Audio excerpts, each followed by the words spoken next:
Chapter 89. Bailey Han looked at her misty eyes and knew that she was drunk. He grabbed her hand to prevent her from lighting the fire and said in a hoarse voice, "If it's hot, I'll lower the air conditioner." He was about to get up to get the remote control when she hugged him. Her red lips pressed against his urgently. Her hands caressed his body and rubbed his sensitive spots. He thought of her compromise and remembered the intimate engagement photos of Xia Dong and Mika Kito. He suddenly turned over and pressed Su Yunqian under his body. He kept kissing her face and neck. The straps of her nightgown slid down. "I love you." Su Yunqian put her hands on his neck and the two of them were tightly pressed together. Bailey Han's consciousness began to fade. His lips were kissing her chest, but the next second he suddenly lay motionless on her chest. "Han!" Su Yunqian pushed him impatiently and confusedly, but he didn't move. Gradually, she also lost consciousness. Bailey Han slept very soundly. He only woke up when the sunlight pierced his eyes. He turned over and touched a soft body. His eyes opened abruptly. Sure enough, there was a woman lying beside him. She was wearing a black spaghetti-strap nightgown.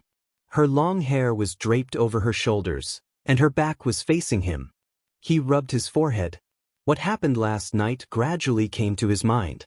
He and Su Yunqian had finished dinner and went upstairs. They drank a little wine and then got drunk. They hugged each other and fell on the bed. He pulled the quilt open and saw that they weren't wearing anything. His heart thumped wildly. They had done it many times, but they didn't break through the last juncture. He didn't expect that he would really do it last night. He felt a little complicated and panicked. "Yunqian." He hugged her back and turned her body around. He found that her eyes were filled with tears. "Yunqian, last night Su Yunqian threw herself into his arms and stopped him from continuing. "Han, I'm finally yours. Why do I feel a little sad?" Bailey Han hugged her tightly. "Yunqian, I admit that I was wrong. You are a pure and good girl. I hurt you. I will make it up to you. Don't be sad." She sobbed in his arms and shook her head. I don't know. I was willing to give myself to you. I should have been happy, but I'm sorry. I'm sorry. Don't say sorry. It's not your fault. It's all my fault. Yunqian, look at me." He held her shoulders and raised her head. His expression was so serious. He said word by word, "Yunqian, I will take responsibility. I will marry you. When we return to the old mansion tomorrow night, I will mention the marriage to my family. Come back with me." She cried pitifully. "Really? You won't abandon me? Silly girl, why would I abandon you?" He stroked her long hair. "You have already become my woman. I will definitely take responsibility." She smiled through her tears. Her beautiful face was like a pear blossom in the rain. She hugged his waist and pouted. "Then from today onwards, you belong to me. You are not allowed to leave me. You have to accompany me for the rest of my life." He hugged her. "I won't leave you because you already belong to me. Then from today onwards, will you not interact with other women?" Bailey Han's hands tightened. He couldn't help but think of Xia Dong and how they had 2 one-night stands. But the next second he immediately thought of her deceit and betrayal. He promised without hesitation, "Of course. From now on, I will only have eyes for you. Because no one is better than you. What if a woman takes the initiative to come to you? Then I won't even look at them. Women who take the initiative to come to me are too cheap." He said the last 3 words very forcefully, his eyes cold. Su Yunqian cried sadly again. "Aren't I cheap as well? After last night, can I still say that I am innocent? We are different. We are engaged. It is reasonable and legal for us to do these things." He patted her back. "Moreover, I was in the wrong last night. It has nothing to do with you." Bailey Han comforted her tenderly for a long time. She finally calmed down. Her eyes were red as she said softly, "I want to take a bath." "Can you do it yourself? Do you want me to carry you in?" "No need. I can go in by myself." She got off the bed. Her legs seemed to be a little unstable as she forced a smile. Bailey Han looked at her forced expression. He was afraid that she would fall, so he got off the bed as well. When he lifted the blanket, he saw a red blood stain on the white bedsheets. He felt even more guilty. He rushed forward to support her, but she gently pushed him away. She smiled weakly. I'm fine. I can do it myself. Bailey Han had no choice but to let go of her. Su Yunqian walked into the bathroom and turned on the hot water. Soon, the rising steam blurred the mirror. She used her fingers to slowly wipe away the steam on the mirror. She smiled at herself in the mirror. That smile was so strange that it made one's hair stand on end. Her red lips slowly opened and she clearly spat out a few words. Su Yunqian, you succeeded. Although the situation last night was not what she had expected, the result was still good. Su Yunqian came out of the bathroom. Bailey Han was already dressed. She asked, Han, are you going out? Bailey Han looked a little unnatural. I'm going out to buy birth control pills. He didn't use any protection last night, and he didn't want the servants to know, so he had to go out and buy it himself. Su Yunqian's face turned pale as if she had suffered a blow. Her body swayed, and Bailey Han quickly reached out to support her. She looked at him in disbelief. You don't want me to give birth to your child? He was silent for a moment and said, Of course not. I'm just not ready yet. But you already said that you would marry me. Su Yunqian was a little emotional. She grabbed his wrist tightly. Are you just lying to me? Bailey Han's eyes darkened. He tried to control his emotions. I'm not lying to you. Even if we get married, there's no need to have a child so early. You think it's too early for me to have a child? Su Yunqian was very disappointed with his reaction. I'm already 28 years old. I'm not 18 years old. He closed his eyes and said calmly, Xiao Yi is still young. I want to wait until he's older to have a child. Su Yunqian was so angry that her body began to tremble, but she still controlled herself. She covered her face and cried. You don't love me at all. You only think about your son and have never thought about me. I'm not young anymore. If I don't have a child, I'll be an advanced pregnant woman in the future. It's very dangerous for an advanced pregnant woman. Do you know that? She sobbed and said a lot. Bailey Han was confused and soft-hearted. He had already been very accommodating to her in the past. Now that she had become his woman, how could he let her suffer? Be good, don't cry. I won't buy it. Let nature take its course. If you have a child, we'll give birth to it, okay? Han, you're so nice. Su Yunqian hugged his neck and kissed him on the lips. Bailey Han wiped the tears on her cheeks and held her waist. Are you hungry? Let's go downstairs to eat. You're not going to the office today? I'm not going. I've already told Lu Zihao to cancel today's meeting and stay at home to accompany you. He held her hand and went downstairs. She hugged his arm and smiled embarrassedly. Han, I'm sorry. I take back what I said just now. You love me very much. I can feel it. It's good that you know. Bailey Han scratched her delicate nose with his hand. She leaned into his arms and smiled elegantly and sweetly. People's Hospital, Lin Shihao's office. Xia Dong went to the hospital for a gynecological examination behind everyone's back. Lin Shihao turned on the instrument and she waited anxiously for his verdict. Suddenly, he looked up and she trembled in shock. Shihao, how is it? Lin Shihao beamed. It's good news. Xia Dong, congratulations. You're pregnant. That's great, that's great. Xia Dong was so happy that she almost jumped up. She grabbed Lin Shihao's hand tightly and was so excited that she didn't know what to say. Her tears flowed uncontrollably. I'm sorry. I was too excited. She let go of his hand embarrassedly and wiped her eyes. It's okay. I understand. The child is still very weak. You have to control your emotions and pay attention to some taboos.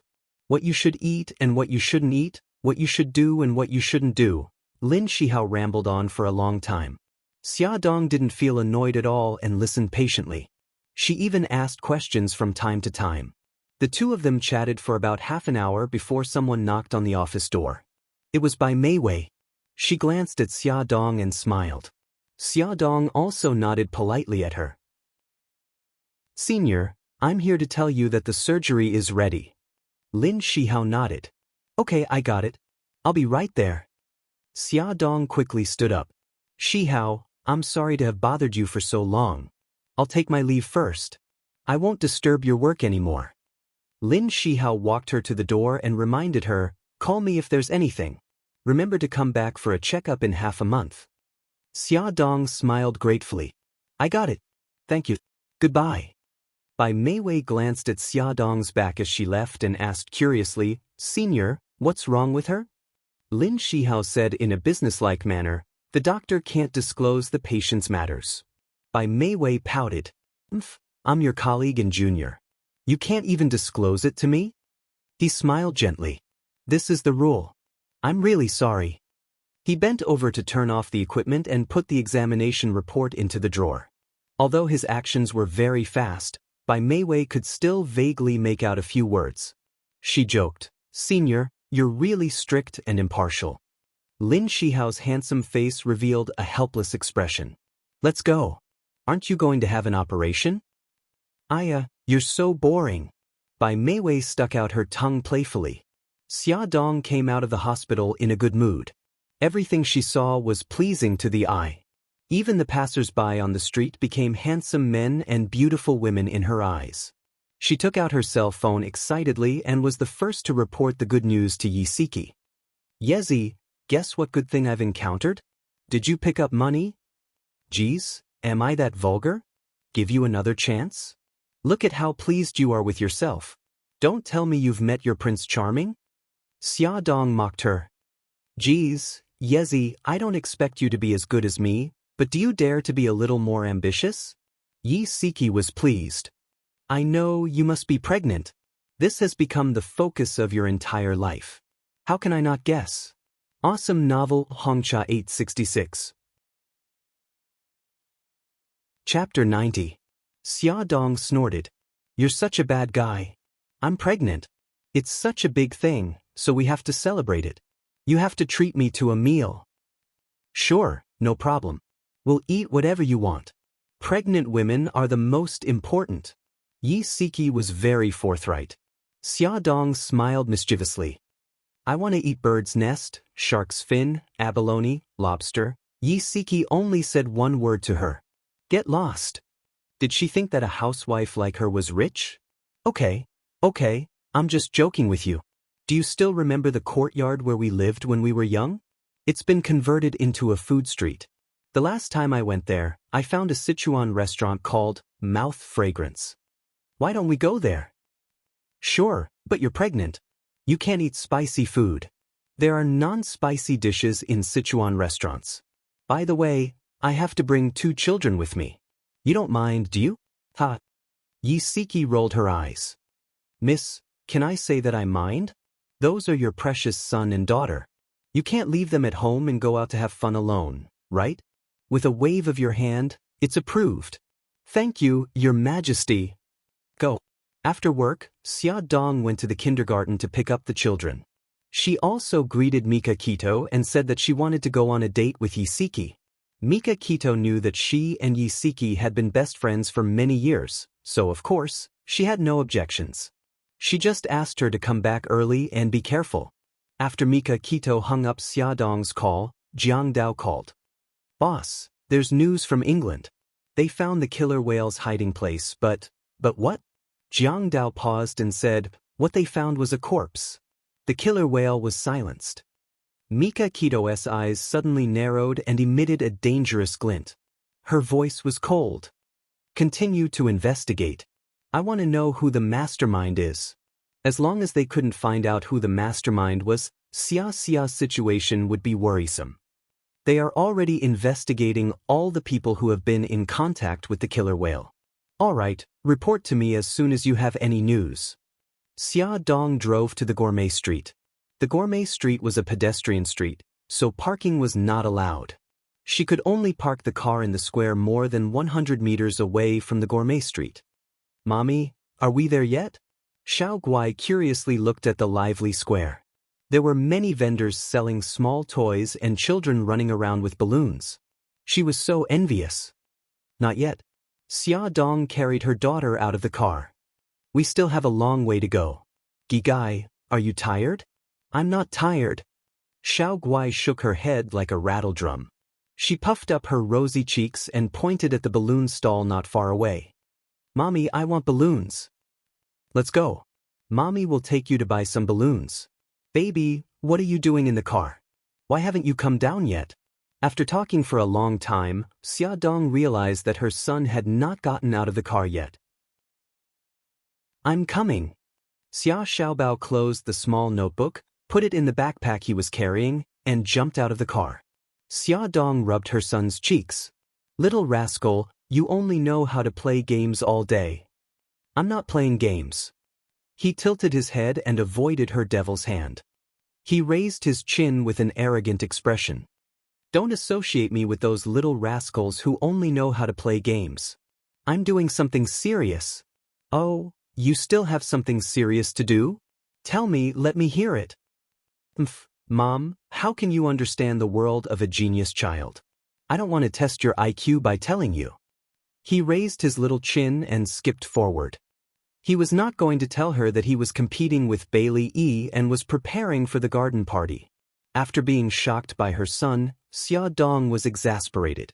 She roared, Xia Xiaobao. Mommy, don't be angry. Her daughter hugged her neck and whispered in her ear, Mommy, I know what brother is busy with. The garden party is coming soon. The teacher asked brother and brother E to prepare for the program, so brother is troubled. Her precious daughter was so considerate. Xia Dong kissed her daughter's cheek. What are you troubled about? Brother doesn't know what program to prepare. Mommy, do you have any good ideas? Xia Dong looked at the little rascal's big bright eyes and pinched her nose in amusement. Little rascal, this is your motive, right? The little rascal giggled. Mommy is the best. Let Mommy think about it first. I'll tell you when I think of something, okay? Xia Dong bought a balloon for each of the two little rascals. Her daughter laughed happily. Her son thought that the balloons were too childish and was unwilling to hold them, so her daughter volunteered to hold a big wolf and a pleasant goat. Yi Siki arrived first. She held Nyo Nyo's hand and stood at the entrance of the food street. When she saw Xia Dong appear with the two little rascals, she immediately cheered and pounced on them. She rubbed one's bun face and pinched the other's little nose. Mommy! Xiao Guai's eyes were filled with tears. Why did Auntie Siki rub her face every time she saw her? Xiao Bao pulled a long face. Women who liked to rub their faces were the most annoying. Alright, Yezi, you're scaring my babies. Xia Dong wiped her sweat. This guy was too enthusiastic. The two children were snatched away by Yi Siki, and Xia Dong also snatched her daughter away. She held Nyo Nyo's hand and said, Nyo Nyo, let's go. Ignore your mommy. They chatted and laughed as they found Mouth Restaurant. As they had made an appointment in advance, they quickly found a seat. The owner of Mouth Restaurant was very good at doing business. The restaurant was decorated in an antique style, and there was a small courtyard behind it. It was quiet and elegant.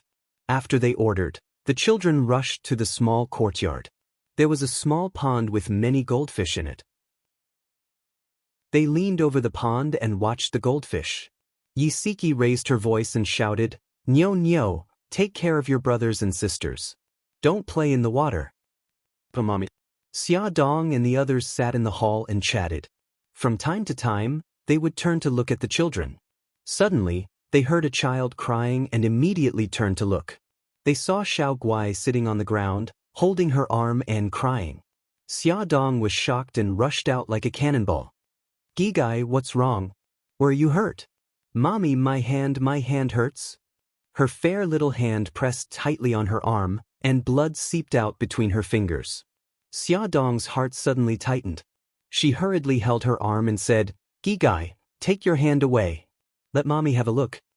As soon as Xiao Guai released her hand, blood flowed out of the wound like water. The wound was about 5 centimeters long. Xia Dong was distressed and anxious when she saw it. Yi Siki was also anxious. Xia, hurry and send Xiao Guai to the hospital. You go first. I'll take care of Xiao Bao. Xia Dong said, okay. She took out a clean handkerchief from her daughter's backpack and bandaged her arm. Then she carried her daughter and rushed out of the restaurant. When Xia Dong rushed out of the door, Yi Siki remembered that she was pregnant and was not in the right condition for strenuous exercise. She shouted at her back, "Xia Xia, wait." However, she ran very fast and the streets were very noisy. She did not hear Yi Siki at all. Yi Siki wanted to chase after her, but she had to take care of the two children and couldn't leave. She could only take out her cell phone and call her mother. However, no one picked up after a long time. Xia Dong was probably too anxious to pick up the phone.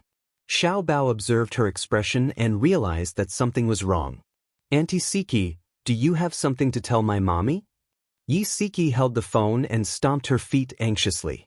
"Yes, I want your mommy to not run so fast. She's not in good health. She can't do strenuous exercise." Xiao Bao pursed her lips, her little face full of determination. "Auntie Siki, I'll take care of Sister Nyonyo. You go find my mommy." "Can you do it?" "Yes, Auntie Siki. We'll wait for you at Sweet Mouth." Xiao Bao's eyes were shining like a little adult. Even as an adult, Yi Siki felt that the aura she exuded was extraordinary. She couldn't help but believe his words. She quickly ran to the lobby and greeted the boss, asking him to take care of the two children. The boss was very good and nodded repeatedly, promising that he would take care of the children. Yi Siki was in a hurry, so she didn't say much. She ran as fast as she did in school and gritted her teeth as she chased after them. Xia Dong ran with her daughter in her arms and kept shouting, "Sorry, please make way, please make way." As she ran, she looked at her daughter in her arms. The wound on her arm was still bleeding, and the blood had already stained the white handkerchief. She sobbed and comforted her daughter, "Gigai, don't be afraid. Mommy will take you to the hospital immediately." Because of her nervousness and fear, she had forgotten about the child in her belly and couldn't wait to get to the hospital as fast as she could. However, there were many people on the food street. She squeezed left and right and bumped into many people, but she didn't run far. She gritted her teeth and rushed forward anxiously. Suddenly, her arm was grabbed tightly by someone. A man stood in front of her and blocked her way. "Xia Xia, I've finally found you. Tell Daddy, where is your mother's grave? I want to see her." Xia Zhenxing was very excited. This was the first time he had returned to the place where they used to live. He didn't expect it to have changed so much. He also didn't expect to meet his daughter. "Go away, I don't have time to chat with you." Xia Dong struggled in disgust. Xia Zhenxing said painfully, "Xia Xia, I know you don't want to see me, but your mother? I just want to know where she's buried. Please tell me, okay?" Xia Dong was anxious and angry. "Xia Zhenxing, I'm telling you, my mother doesn't want to see you for the rest of her life. She didn't want to see you when she was alive, and she definitely doesn't want to see you now. Get out of my way." Xia Zhenxing's heart ached when his own daughter said, "Get out," but he was thick-skinned and grabbed her arm. "Xia Xia, take it that Daddy is begging you." Xia Dong looked at her daughter's pale face in her arms. Her eyes were red and she lost all reason as she yelled, "Xia Zhenxing, it's not enough that you killed my mother. Do you want to kill my daughter too? My daughter needs to see a doctor urgently. Get out of my way." Xia Zhenxing looked at Xia Dong's arms in disbelief. Only then did he notice that the little girl in her arms was pale and her arm was bloody. Blood was still seeping out. He immediately panicked and stammered, "I'm sorry, Xia Xia. I didn't know. Let me help you. Go away. I don't want your fake kindness." Xia Dong glared at him fiercely and pushed him away. Just as she was about to walk forward, Yi Siki's panting voice came from behind. "Xia Xia, wait." Xia Dong had no choice but to stop and wait for Yi Siki anxiously. Xia Zhenxing asked hesitantly, "Xia Xia, is this child your daughter? Didn't you say last time that she's your niece? Is the news true? You're engaged to Mika Kido? Is the child his?" Awesome novel, Shinwu 799. Chapter 91. Xia Dong was so annoyed by his series of questions that she was about to explode. She yelled at him, "Xia Zhenxing, are you done? What right do you have to meddle in my affairs?" Xia Zhenxing's body stiffened and his expression was pained. He seemed to have aged a little, and the wrinkles on his face were clearer. "Xia Xia, I finally caught up with you. Yi Siki ran over, panting heavily. In a moment of panic, she didn't notice that Xia Zhenxing was beside her. She said directly, Xia, did you forget that you're pregnant and can't do strenuous exercise? Give Xiao Guai to me. I'll carry her. Xia Zhenxing was even more shocked. He looked at Xia Dong's stomach and wanted to say something, but in the end he held back. Xia Dong just remembered that she was pregnant. She was scared, but she didn't argue. She handed Xiao Guai to Yi Siki and the two of them walked forward without looking at Xia Zhenxing. Xia Zhenxing was in pain. He thought about it and followed them. Although his daughter hated him, his granddaughter was injured. He still wanted to know how serious her injury was and see her receive treatment with his own eyes. Yezi, what will happen to Xiao Bao and Nyonyo if you leave? Don't worry, I've already told the restaurant owner. He will take care of Xiao Bao and Nyonyo. I'll come back to pick them up after I send you to the hospital. Okay, then I'm relieved. I'll go get the car first. When you reach the entrance of the Gourmet Street, wait for me there. At this speed, they still had to walk out of the Gourmet Street. Okay, go quickly. Don't worry, take care of the child in your stomach. Xia Dong nodded and comforted her daughter. She walked out first before Yi Siki. Without the weight of the child in her arms, her pace was much faster. It only took 5 or 6 minutes to reach the square. Xia Dong drove the car to the entrance of the Gourmet Street. Yi Siki was already waiting for her there. Behind her stood Xia Zhenxing. Xia Dong treated him like air.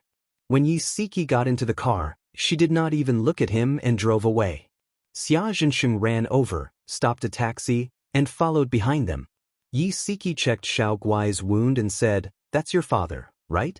Just now, he asked me if you've been well all these years. I told him that you don't have to worry. Without you as a father, she's still doing very well." Xia Dong held back her tears and said, "Yezi, thank you. You answered very well." Yi Siki looked at her sympathetically. Xia, don't be sad. You still have many people who love you." Xia Dong bit her lip stubbornly. "I'm not sad. I'm not sad at all. I just feel that it's not worth it for my mother."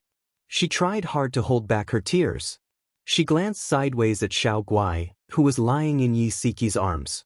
Her heart ached as she said, "Gigai still has a clean handkerchief in her backpack. Yezi, help her wrap it around her wound."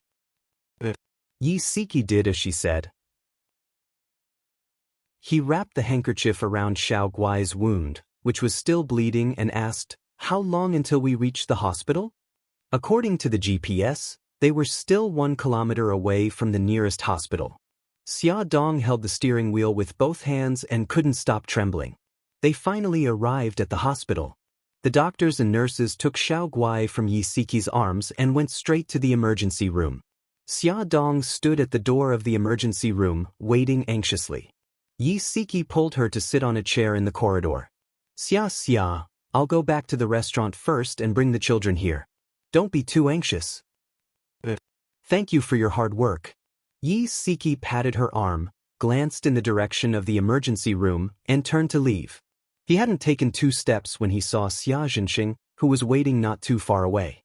He asked anxiously, "Miss Yi, my granddaughter? How is she?" Yi Siki snorted contemptuously, ignored him, and walked right past him. Xia Dong waited anxiously. Scary thoughts kept popping up in her mind. Every minute felt like a year. Just then her phone rang. She was so shocked that she trembled. She glanced at the caller ID and saw that it was Mika Kito. She bit her lip and didn't know what to say to him. Her phone kept ringing. She finally answered the call. "Brother Shin. Xia, are you guys done eating? Do you want me to pick you up?" Xia Dong's voice was a little dry. "Brother Shin, I'm at the hospital. What happened?" The sound of something being knocked to the ground and Mika Kito's anxious voice could be heard over the phone. Xia Dong choked with sobs. Xiao Guai is injured." Xia, don't worry. Tell me which hospital you're at. I'll come over right away." Xia Dong told him the name of the hospital. The person on the other end comforted her for a while and immediately hung up. The lights in the emergency room were still on. Xia Dong was so scared that her whole body trembled. She didn't know how long she had been in fear. Suddenly, there were hurried footsteps in the corridor. Yi Siki had rushed over with the children. Xiao Bao silently threw himself into her arms and gently patted her waist, comforting her silently. Xia Dong stroked his head. Baby, mommy is fine. Are you hungry? Let's go eat something with Auntie Siki, okay? Xiao Bao hugged her and said in a muffled voice, It's okay, Mom. I'm not hungry. It's all my fault. I didn't take good care of Gigai. That's why she got injured. According to him, Xiao Guai had knocked into a big tree by the pool and her arm was cut by a branch. At that time, Nyonyo was standing closest to Xiao Guai. When she saw Xiao Guai injured and bleeding, she was scared silly. Now that she had recovered, she burst into tears.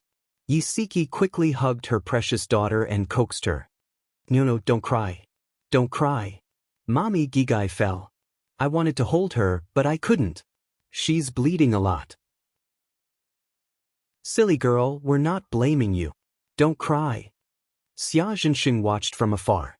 He wanted to go forward, but he restrained himself. At this moment, Mika Kito also rushed over. He wasn't wearing a suit jacket, and the top 2 buttons of his white shirt were unbuttoned. His hair was a little messy, his breathing was heavy, and his expression was grave. Xia, how Xiao Guai? She's still in the emergency room. When Xia Dong saw him, it was as if she had found her backbone. Her trembling body finally calmed down. Don't be afraid. I'm here. With a glance, Bai Dangshan saw that her clothes were stained with blood. His eyes suddenly tightened as he sat beside her and patted her shoulder to comfort her. Suddenly, the emergency room door opened and the doctor walked out. Doctor, how's my daughter? Xia Dong rushed over anxiously. Mika Kito hurried over and stood beside Xia Dong. Yi Siki and the 2 children also hurried over. The doctor's gaze went back and forth between Xia Dong and Mika Kito. He said unhappily, You parents are too careless. How could you let your child run around and get injured when she has such an illness? She's lucky to have survived this time. She won't be so lucky next time. Doctor, thank you. Thank you. Xia Dong cried. Mika Kito hugged her shoulders tightly and asked, Doctor, can we go in and see the patient now? You can go in after disinfecting the patient to prevent infection. Nurse Lu helped the patient's family get ready. Aplastic anemia had a high probability of causing complications, so they had to take precautions. Thank you, doctor. After the doctor left, Xia Dong and the others followed Nurse Lu to disinfect the patient. Xia Zhenxing gritted his teeth and followed them. Mika Kito glanced at Xia Zhenxing. Xia, who is this? Xia Dong looked at Xia Zhenxing coldly as if she was looking at a stranger. His name is Xia Zhenxing. Mika Kito didn't quite understand. Yi Siki coughed and explained, he's Xia's father. However, he abandoned her when she was very young. Xia Zhenxing's old face flushed red. Xia Dong said coldly, Xia Zhenxing, you're not welcome here. Please leave. Mika Kito hugged her shoulders and tried to persuade her. Xia, don't be like this. Your father is just worried about Xiao Guai. He's not my father. Xia Dong coldly pushed Mika Kito's hand away. Mika Kito looked at her heartless expression and knew that she couldn't persuade her. If she forced her, she would only annoy her, so she said, Mr. Xia, Xiao Guai is fine now. Please leave. Xia Zhenxing looked sadly at his daughter who deliberately turned her head away and didn't want to look at him. He nodded bitterly. You must be Mr. Baiting. Please take good care of Xia. She has a bad temper, but she's very kind. Please make her happy. I will, Mika Kito said solemnly. Xia Zhenxing left with a belly full of pain. His once imposing figure now looked so weary, but Xia Dong didn't want to sympathize with him at all. Let's go. Let's go in. After disinfecting, they changed into special clothes and walked into Xiao Guai's ward. Xiao Guai lay quietly among a pile of instruments and tubes. Her pale and haggard face was so small that it made one's heart ache. Even in her sleep, her little brows were still furrowed. Xia Dong stroked her forehead with heartache. Mika Kito helped her sit down and said softly, Xia, are you hiding something from me?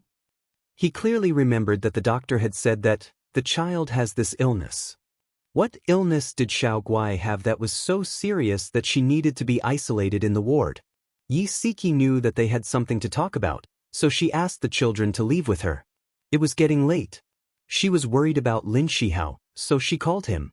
When she found out that he was still working overtime at the hospital, she briefly explained her situation.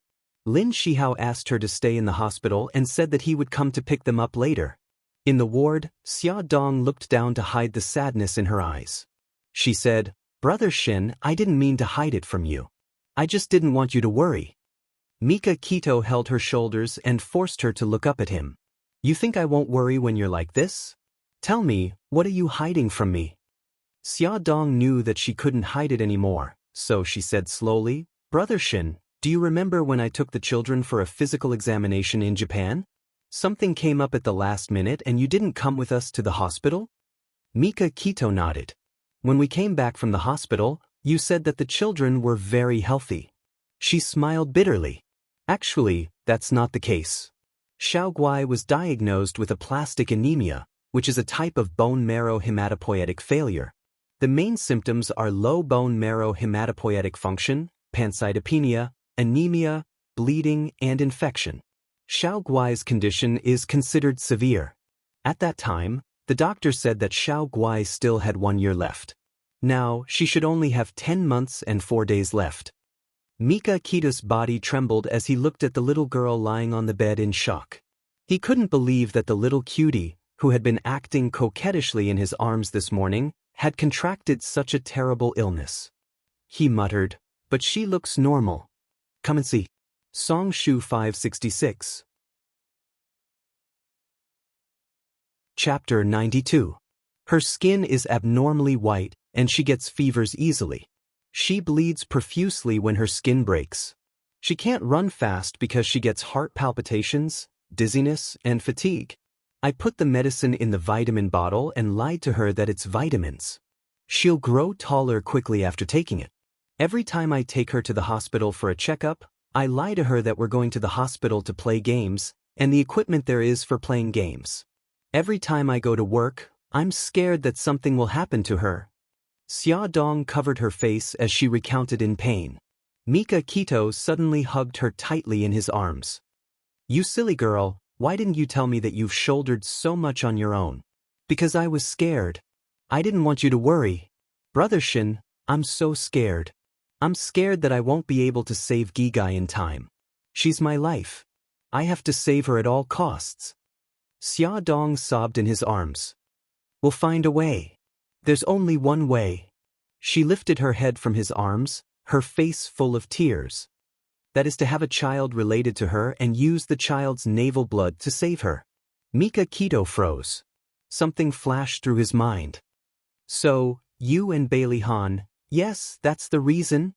Xia Dong wiped away the tears on her face and smiled strangely. "Brother Shin, I've succeeded. I'm pregnant." As if struck by lightning, Mika Kito's face instantly lost all color. His body stiffened and he didn't move. Her eyes were filled with passion. "I can finally save Gigai." Mika Kito grabbed her wrist and felt a chill run down his spine. He shouldn't be so calculative. He loved her and the children. He knew that she had no choice, so why should he be so calculative?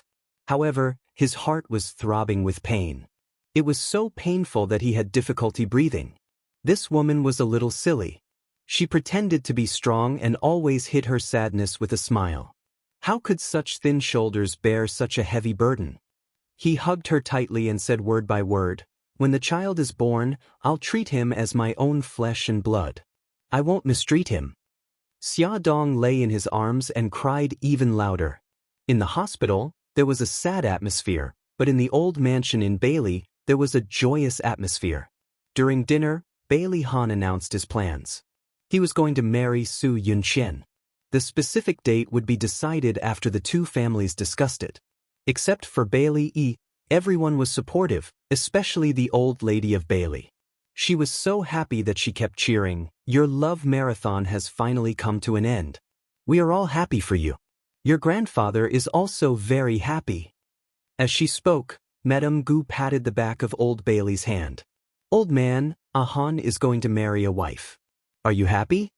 There was a hint of confusion in Old Master's eyes, but when he saw Old Madam smiling so happily, he also chuckled and nodded. I'm happy, happy. Bailey Yun raised his wineglass and smiled meaningfully. Brother, Yun Qian, congratulations. Thank you. Bailey Han and Su Yunqian also raised their wine glasses and smiled at each other. Bailey Yi was very unhappy. His little face was tense and his two little fists were tightly clenched. He looked down at the plate in front of him and turned a deaf ear to the voices around him. He had replaced the aphrodisiac in the wine bottle with sleeping pills. How did they still have sex? No, he couldn't let this woman be his mommy. He had to find a way to destroy it. It was almost 10 o'clock when Xia Zhenxing returned home.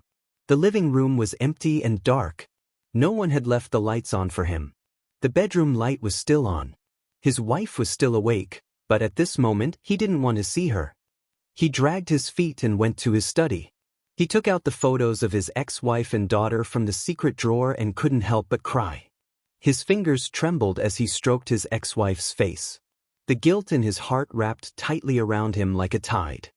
His daughter in the photo had an innocent Wu-Yu smile on her tender cheeks. He whispered with tears in his eyes, Xia Xia, Daddy really deserves to die. I've let you and your mother down. There was a soft knock on the door. Xia Zhenxing hurriedly wiped the tears from his face and pressed the photo under a thick book. He cleared his throat and said, Come in. Su Xingchen was holding a small white bowl in her hand. She pushed the door open and entered. Daddy, I'm here to deliver supper. Xia Zhenxing forced a smile. Oh, it's Xingchen. It's so late. Why aren't you asleep? Su Xingchen placed the small bowl in front of him and pouted. Daddy, how can your daughter sleep when you're not home? What were you busy with today? Why did you come back so late? Mommy was very worried about you. I was guiding a student in the art studio. I wasn't paying attention and missed the time. It's all Daddy's fault. I've made you guys worry. Oh, I see. Daddy, I'm going back to my room. You should rest early too. Su Xingchen noticed that his eyes were red as soon as she entered the room. It was obvious that he had cried. She knew that he was hiding something from her. Her sharp eyes swept across the desk and saw a corner of the yellowed photo peeking out from under the book. The two photos that Xia Zhenxing had secretly kept flashed through her mind. He was so sad and came back so late. Could it have something to do with Xia Dong? Su Xingchen had doubts in her heart. She became more vigilant and began to pay attention to his every move. Hospital, VIP ward. At around 10 p.m. last night, Lin Shihao came to pick up Yisiki and Nyonyo. Mika Kito asked Jiang Dao to send Xiao Bao home while she accompanied Xia Dong to stay by Xiao Guai's side for the whole night. Mommy. Xia Dong dreamt that her daughter was calling her even in her dreams. She suddenly woke up and found herself in Mika Kito's arms. The two of them were hugging each other as they lay on the hospital bed. What's wrong? Did you have a nightmare? Mika Kito had long woken up. She touched her daughter's head. Her eyes were filled with panic, and her forehead was covered in sweat. Xia Dong nodded. She didn't want to say that she dreamt that Xiao Guai was seriously ill. Her soft hair had all fallen out. She got up from Mika Kito's arms and got off the bed. She looked at her daughter through the glass window. She was still unconscious. Her small cheeks were pale and bloodless.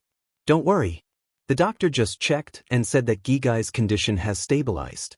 She will wake up today. Mika Kito walked to her side and comforted her gently. If you're still worried, you can quit your job and take care of her. I can still take care of the three of you. Xia Dong relaxed a little when she heard that Xiao Guai was fine. She smiled. You're a rich bachelor. Of course you can take care of the three of us. But I don't want to be like a vine that depends on a tree. I'll take leave today and stay in the hospital to take care of Xiao Guai. Brother Shin, you should go to the office quickly. Mika Kito ruffled her hair. I won't go to the office today. I'll stay here with you. You said that Xiao Guai is fine. It's enough that I'm here. What can a man like you do here? Gigai should go to the office to earn money so that you can take care of us. Xia Dong pushed his body towards the elevator. Mika Kito couldn't do anything about it. Okay, I'll go to the office first. Call me if you need anything. Got it? Go go. Xia Dong smiled and waved her hand. After sending Mika Kito off, Xia Dong tidied herself up and called Xiao Bao. She learned that Jiang Dao had sent him to kindergarten and told him about Xiao Guai's condition so that he could rest assured. Xia Dong then called Yi Siki to tell her that she was safe. She asked her to keep Xiao Guai's illness a secret and not let her aunt know about it. She didn't want her aunt to worry. Yi Siki agreed and even said that she would make some delicious food for lunch and send it over to the mother and daughter. Xia Dong disinfected the water and entered her daughter's ward. She held her daughter's hand and softly told her fairy tales. She told her about Snow White and Cinderella. When she was talking about Sleeping Beauty, her daughter's long eyelashes suddenly fluttered. Xia Dong excitedly called out, "Gi Gai." Xiao Guai slowly opened her eyes and called out softly, "Mommy." Xia Dong's nose twitched and she almost cried. She gently hugged her daughter. "You naughty girl. You almost scared Mommy to death." Xiao Guai hugged her neck with her chubby little arms and said softly, "Mommy, I'm sorry. I made you worry." It's okay. Our Xiao Guai is the most obedient." Xia Dong wiped the corners of her eyes and asked with concern, "Gi Gai, are you feeling unwell anywhere?" Xiao Guai's big eyes blinked. "Mommy, I want to drink water." "Okay, Mommy will get you some water." Xia Dong poured a cup of water into a paper cup and then took an empty paper cup. She poured the water in turns to make it easier to lower the temperature. When the water was just right, she fed her daughter. Xiao Guai drank the water and lay quietly on the bed. Xia Dong touched her cheek and said softly, "Gi Gai, Mommy will call the doctor over. I'll be back soon." Xiao Guai nodded obediently. The doctor came over and gave Xiao Guai a full-body examination. After confirming that her condition had stabilized, he invited Xia Dong to the office and said, "Miss Xia, the patient's condition has stabilized, but I suggest that she stay in the hospital for a few more days." "How many days will it take?" 5 days. If you're busy with work and don't have time to take care of the patient, our hospital can provide caregivers. The caregivers are all professionally trained and will take good care of your daughter. "Thank you. I do need a caregiver to take care of my daughter." After arranging the caregivers, she asked, "Doctor, based on my daughter's current condition, how long can she last?" "A few months at most. She must have surgery as soon as possible." Xia Dong clenched her hands nervously. "Doctor, can my daughter last for 10 months? The doctor frowned. "It's going to be difficult. Even if she survives through chemotherapy until then, her physical condition will be very bad. The success rate of the surgery is relatively small." Xia Dong's eyes were full of anticipation and anxiety. "It's relatively small, but it's not hopeless, right?" "In theory, yes." After walking out of the doctor's office, Xia Dong did not return to the ward directly. Instead, she sat on the bench in the corridor. She covered her face helplessly. She was so worried and scared, but she was a mother. If even she was not brave, what would happen to her child? She only gave herself 2 minutes to complain. 2 minutes later, she stood up energetically and pushed open the door of the ward with a smile. "Gi Gai." Her voice stopped abruptly because she saw someone she did not want to see. That person was sitting by Xiao Guai's bed, holding toys to make her happy. "Mommy, Grandpa bought me a lot of toys." "Mommy." Xiao Guai suddenly closed her mouth because she realized that her mommy's expression was very ugly. "Xia Xia." Xia Zhensheng stood up uneasily. "Don't be angry. I just came to see the child. I'll leave right away." Awesome Novel Hongcha 866. Chapter 93. Xia Dong clenched her fists and tried to control her anger. She didn't want to scare the child, so she said as calmly as possible, "Please don't come here again." Xia Zhensheng's body stiffened. He looked at his granddaughter on the hospital bed reluctantly and smiled bitterly. "I know." He waved at his granddaughter. "Gi Gai, Grandpa is leaving now. You have to listen to Mommy and get better soon, okay?" "Okay, bye-bye, Grandpa." Xiao Guai blinked her big eyes and waved her chubby little hand. "Bye-bye." Xia Zhensheng smiled from the bottom of his heart, making him look like a kind old man. Xia Dong watched him leave coldly. Mommy, are you angry? Xiao Guai wiggled her little butt and climbed onto her lap. She asked carefully, Mommy, don't you like Grandpa? Xia Dong closed her eyes and repeated, I'm not angry. Then she opened her eyes and said softly, Gigai, don't see him again and don't call him Grandpa. For what? Grandpa is Grandpa. Gigai, are you not going to listen to Mommy's words? Mommy is so sad. Xia Dong said with a pained expression. Xiao Guai immediately burrowed into her arms and said softly, Mommy, don't be sad. I'll listen to you. But that's Mommy's good child. Gigai, you have to throw away these toys too. Xia Dong stroked her daughter and looked at the pile of toys that Xia Zhenxing had brought. Xiao Guai couldn't bear to part with them. But Mommy, those toys are fun, can we not throw them away? Mommy will buy you a new one, and I'll buy you more fun ones, okay? Okay then. Xiao Guai watched her mommy take the toys out and throw them into the trash can. Woo, Grandpa, I'm sorry. At noon, Xia Dong received a call from the director. Xia Dong, can you come to the company? There's an urgent matter that needs your attention. Director, what's the matter? There's a problem with Shenghao Group. They suddenly want to unilaterally terminate the advertising contract with us. The advertising department sent the termination agreement over this morning.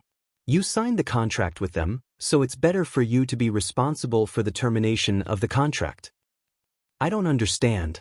Why would Shenghao Group suddenly terminate our contract? Wasn't the initial advertising investment very successful? I don't understand either. Terminating the contract doesn't benefit Shenghao Group at all. I don't know what they're thinking. Do you have time to deal with this matter this afternoon? Xia Dong looked at her daughter who was lying on the bed and playing with her fingers in boredom.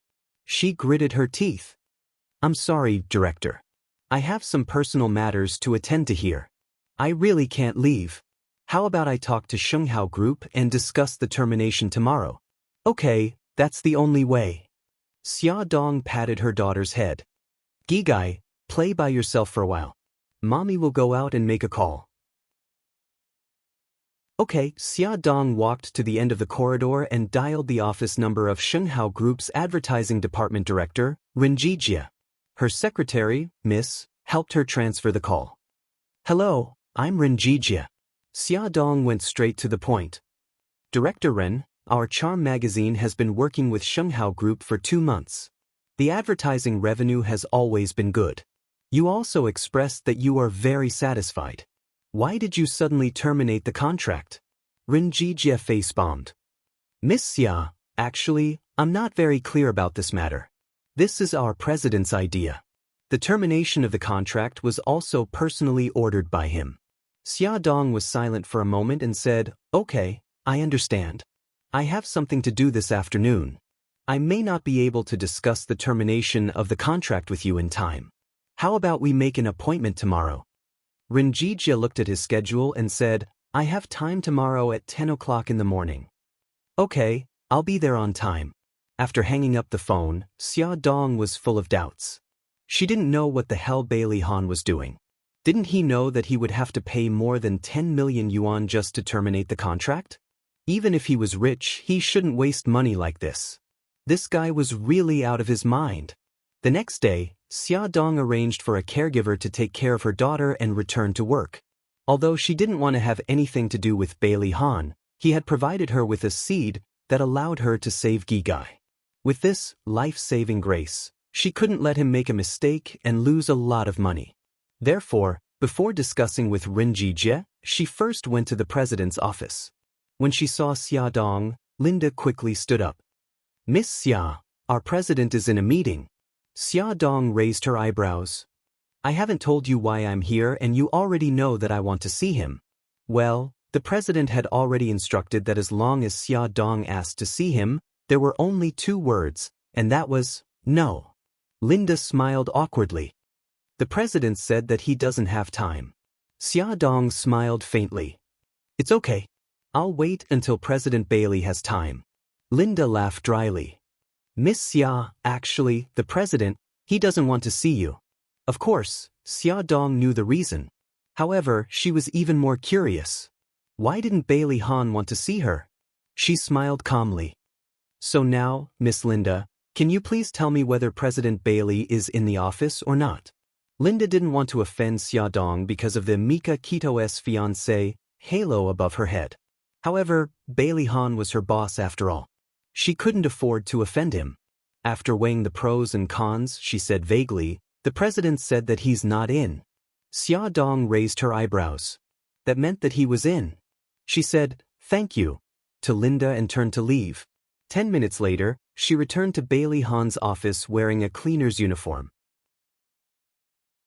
Linda's eyes were wide open. Her eyeballs were about to fall out. Xiaodong put her finger to her lips and made a shushing gesture. It wasn't that she hadn't thought of barging in, but with Bailey Han's temper, he would definitely vent his anger on Linda. She didn't want to implicate others. Knock knock knock. She knocked on the door and said, President, I'm cleaning. Bailey Han's voice sounded. Come in. Xiaodong walked in and closed the door. Bailey Han's attention was all on the computer. He didn't raise his head to look at her. However, he said unhappily, why are you cleaning at this time? If this happens again, you don't have to come to work anymore. Xiaodong rolled her eyes. She put down the cleaning tools in her hand and walked to his desk. Mr. Bailey, I want to talk to you. Hearing the familiar voice, Bailey Han suddenly looked up. He locked his fierce gaze on her and said with a livid face, Why are you here? How dare you show up in front of me? Get out. I don't want to see you. Xiaodong tried her best to suppress her anger. Bailey Han, I'll leave after I've said what I want to say. I don't need you to chase me out. I don't want to hear anything from you, you liar. Bailey Han picked up the landline and dialed the internal line. He wanted the security guards to chase her out. Xiaodong reacted quickly and hung up the phone. She was also angry. Bailey Han, you're an ungentlemanly man.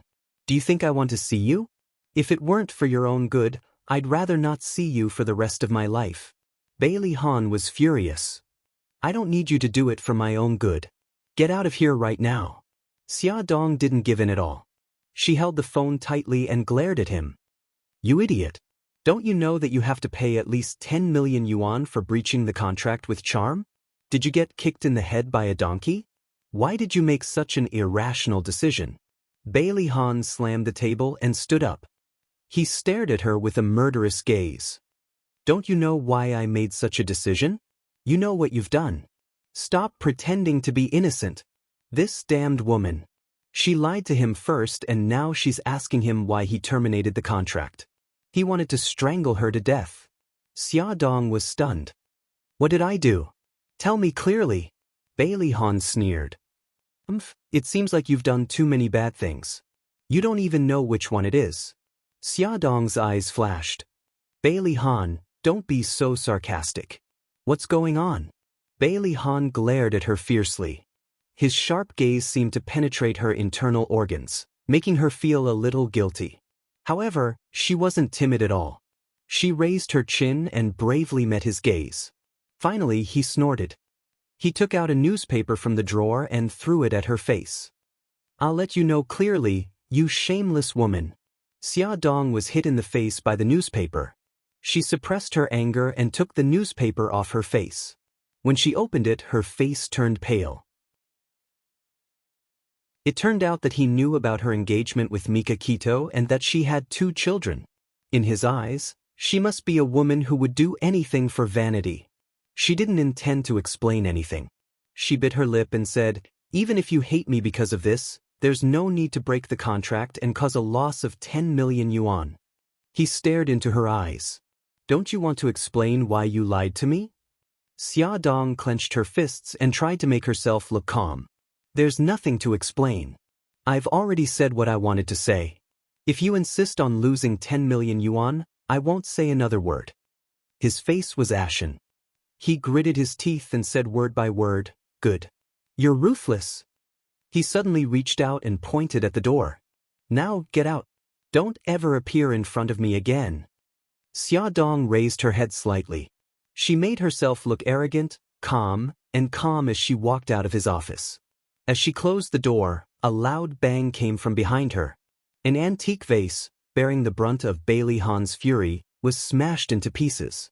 Xia Dong's back was facing the office door. She closed her eyes. When she opened them again, her eyes were clear. She silently prayed in her heart, Bailey Han, I'm sorry. Only by making him hate her would he return to his own world and no longer have anything to do with her. This was good. This was really good. Xia Dong didn't hesitate at all. She changed her clothes in the bathroom and walked into Rin Jijia's office to discuss the termination of the contract with him. Although she represented Charm magazine, she didn't blame Xinghao Group for breaching the contract. In terms of the liquidated damages, she only set the lowest amount according to the rules. Both sides reached an agreement. Rin Jijia stood up and shook her hand. Miss Xia, thank you for showing mercy this time.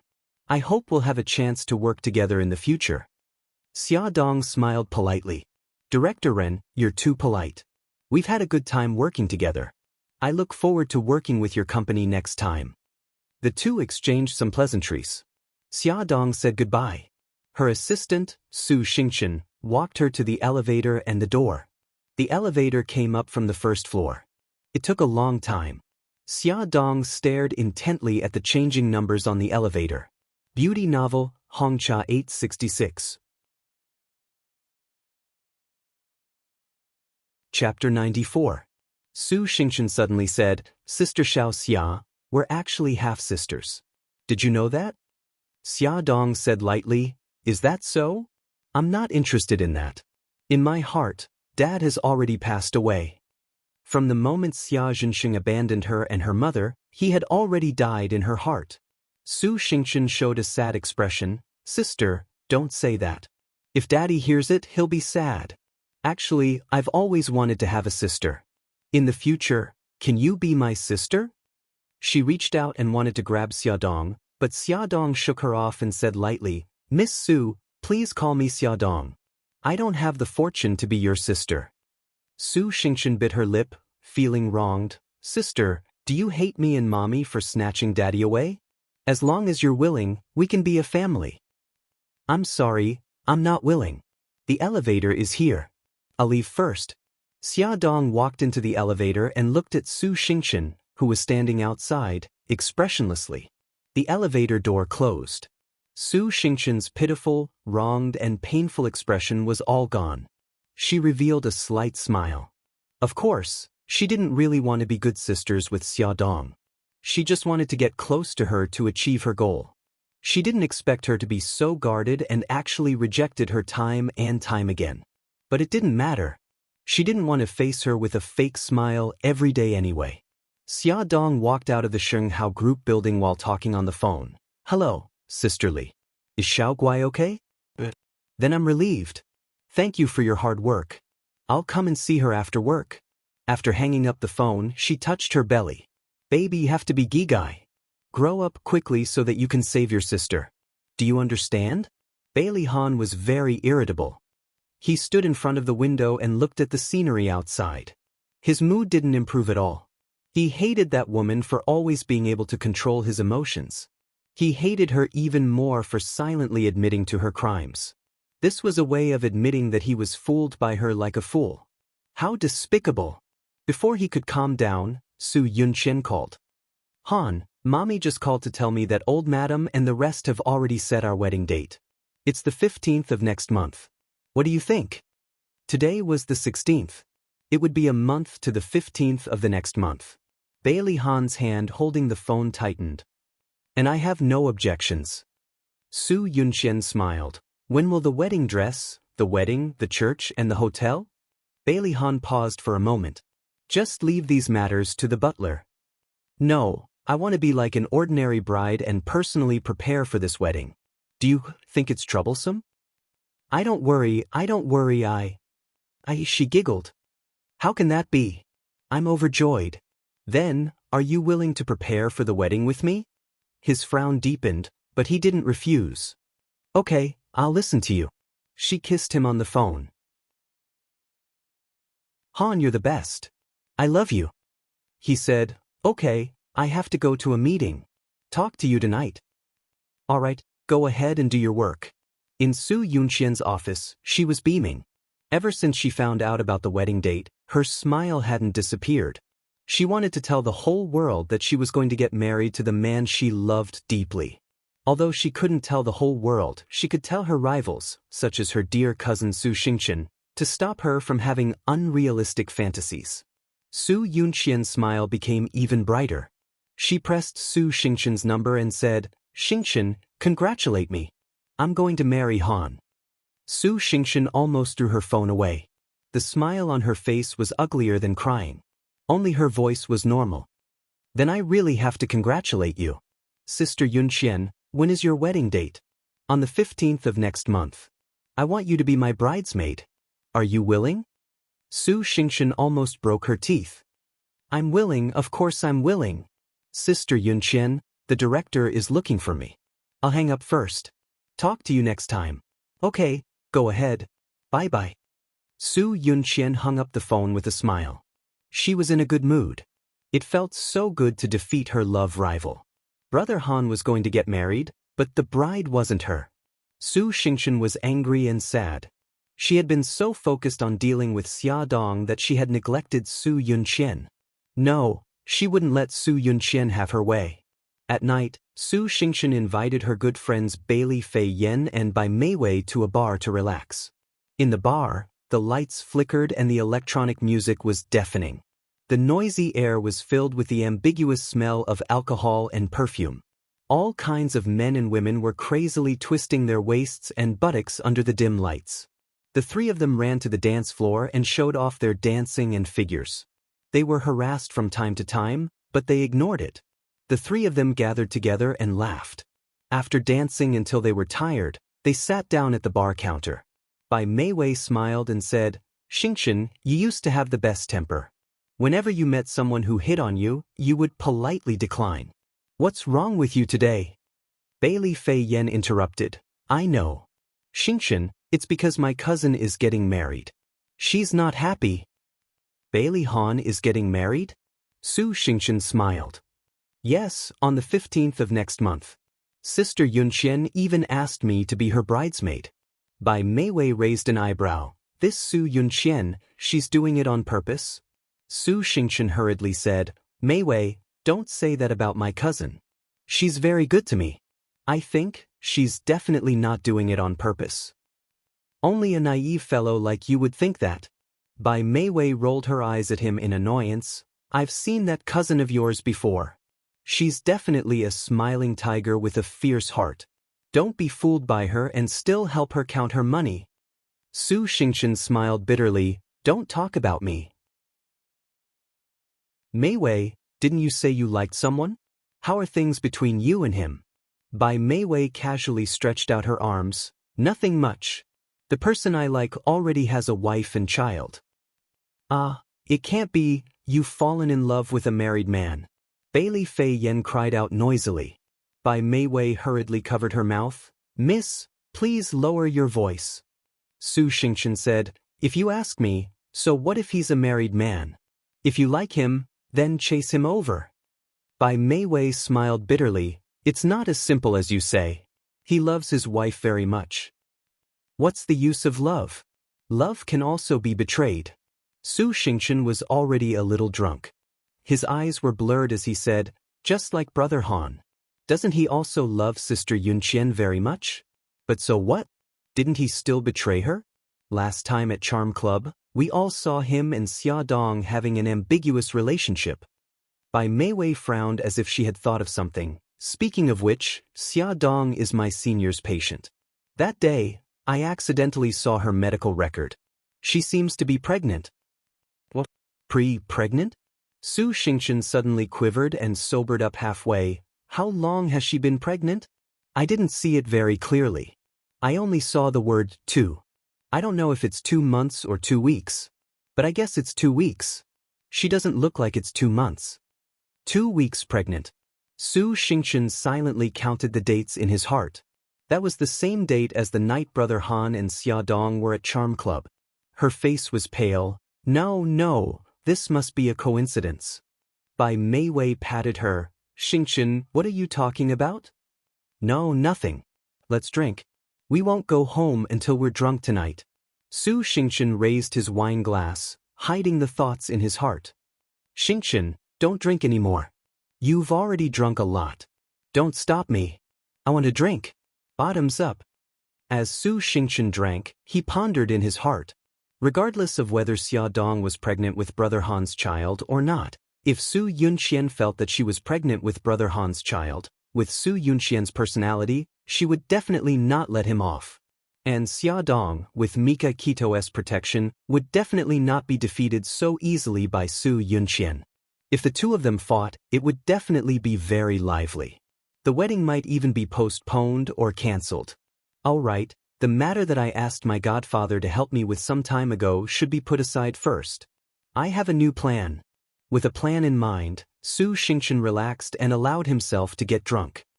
Fian, Xingchen is drunk. I'll send her home. You should take a taxi home too.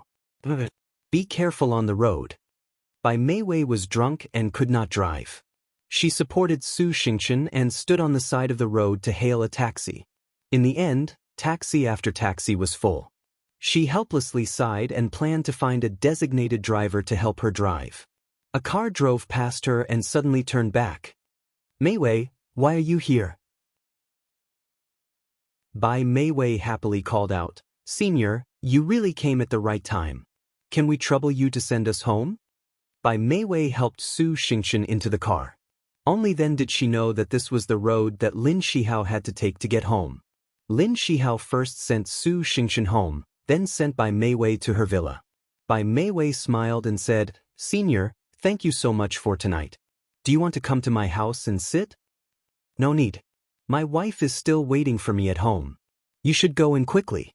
And be careful on the road. Bai Meiwei stood on the side of the road and watched reluctantly as he drove away.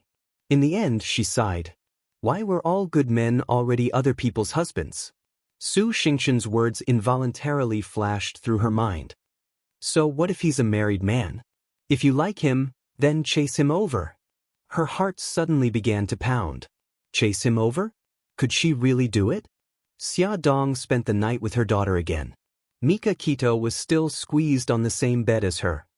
Brother Shin, you don't have to accompany us. Mika Kito patted her head. What nonsense are you saying? I've already booked a room in the hotel next to the hospital. Your change of clothes has also been sent over. You can go there to wash up and get ready for work. I'll take care of things here. Xia Dong was very touched. Brother Shin, thank you. You're always so considerate. Don't say those 3 words to me in the future. I don't like to hear them. He smiled. You can say those 3 words to me. Xia Dong was curious. What 3 words? He raised his eyebrows. You're welcome. Actually, what he wanted to say was, I love you. Xia Dong laughed. She went to the hotel to wash up and dress up beautifully. When she returned to the hospital, she saw Mika Kito teaching Xiao Guai Japanese. He hugged her and smiled gently and dotingly, just like a father and daughter. Xia Dong inexplicably felt that this scene was very heartwarming. Xia Dong patted her daughter's head. Gigai, you have to listen to Auntie Li today. Gigai has to take medicine and injections. Do you understand? I understand. Goodbye, Mommy. Her daughter waved her chubby little hands. Brother Shin, I'm going to work. You should hurry to the office too. Sister Li will take care of Xiao Guai.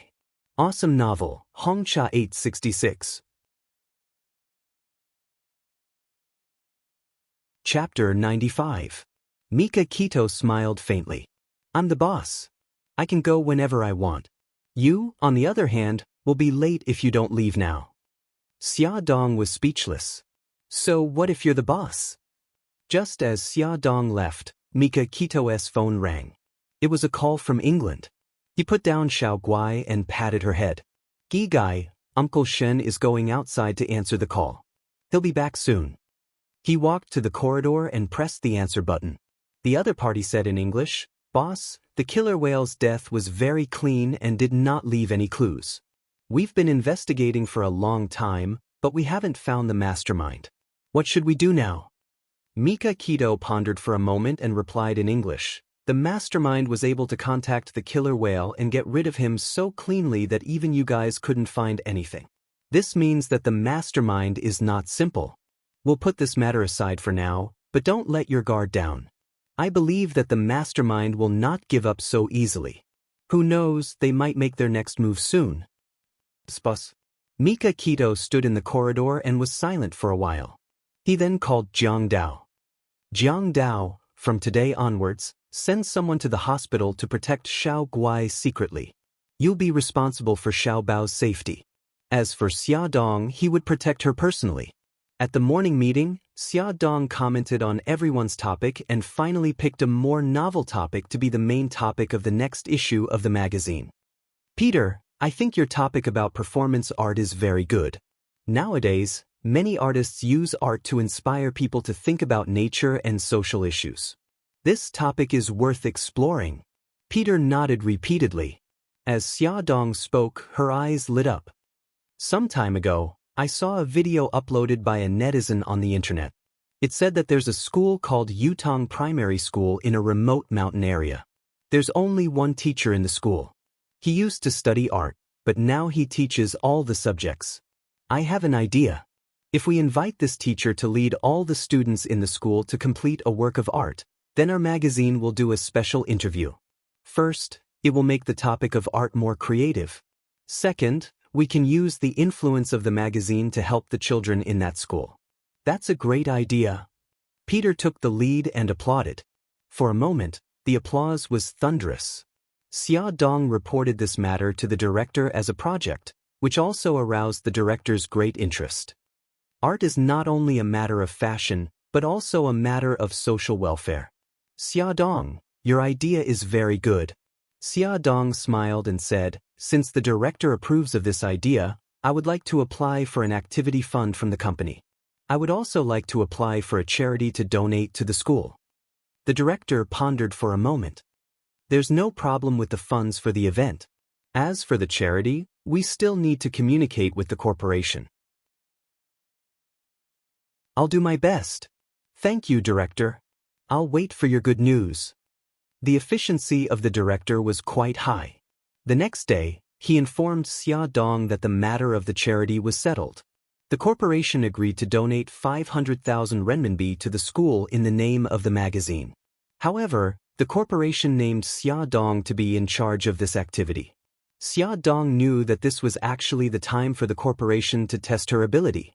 Xia Dong contacted the only teacher in Yutong Primary School, Ning Feng, in advance. Ning Feng was not old. He was a man in his early 30s, but year-round heavy work made him look like a man in his 40s. When Xia Dong mentioned the interview to him, he was so excited that he was almost speechless. He held Xia Dong's hand and kept thanking her. Chief Editor Xia, thank you so much. I thank you on behalf of the 73 children in our school.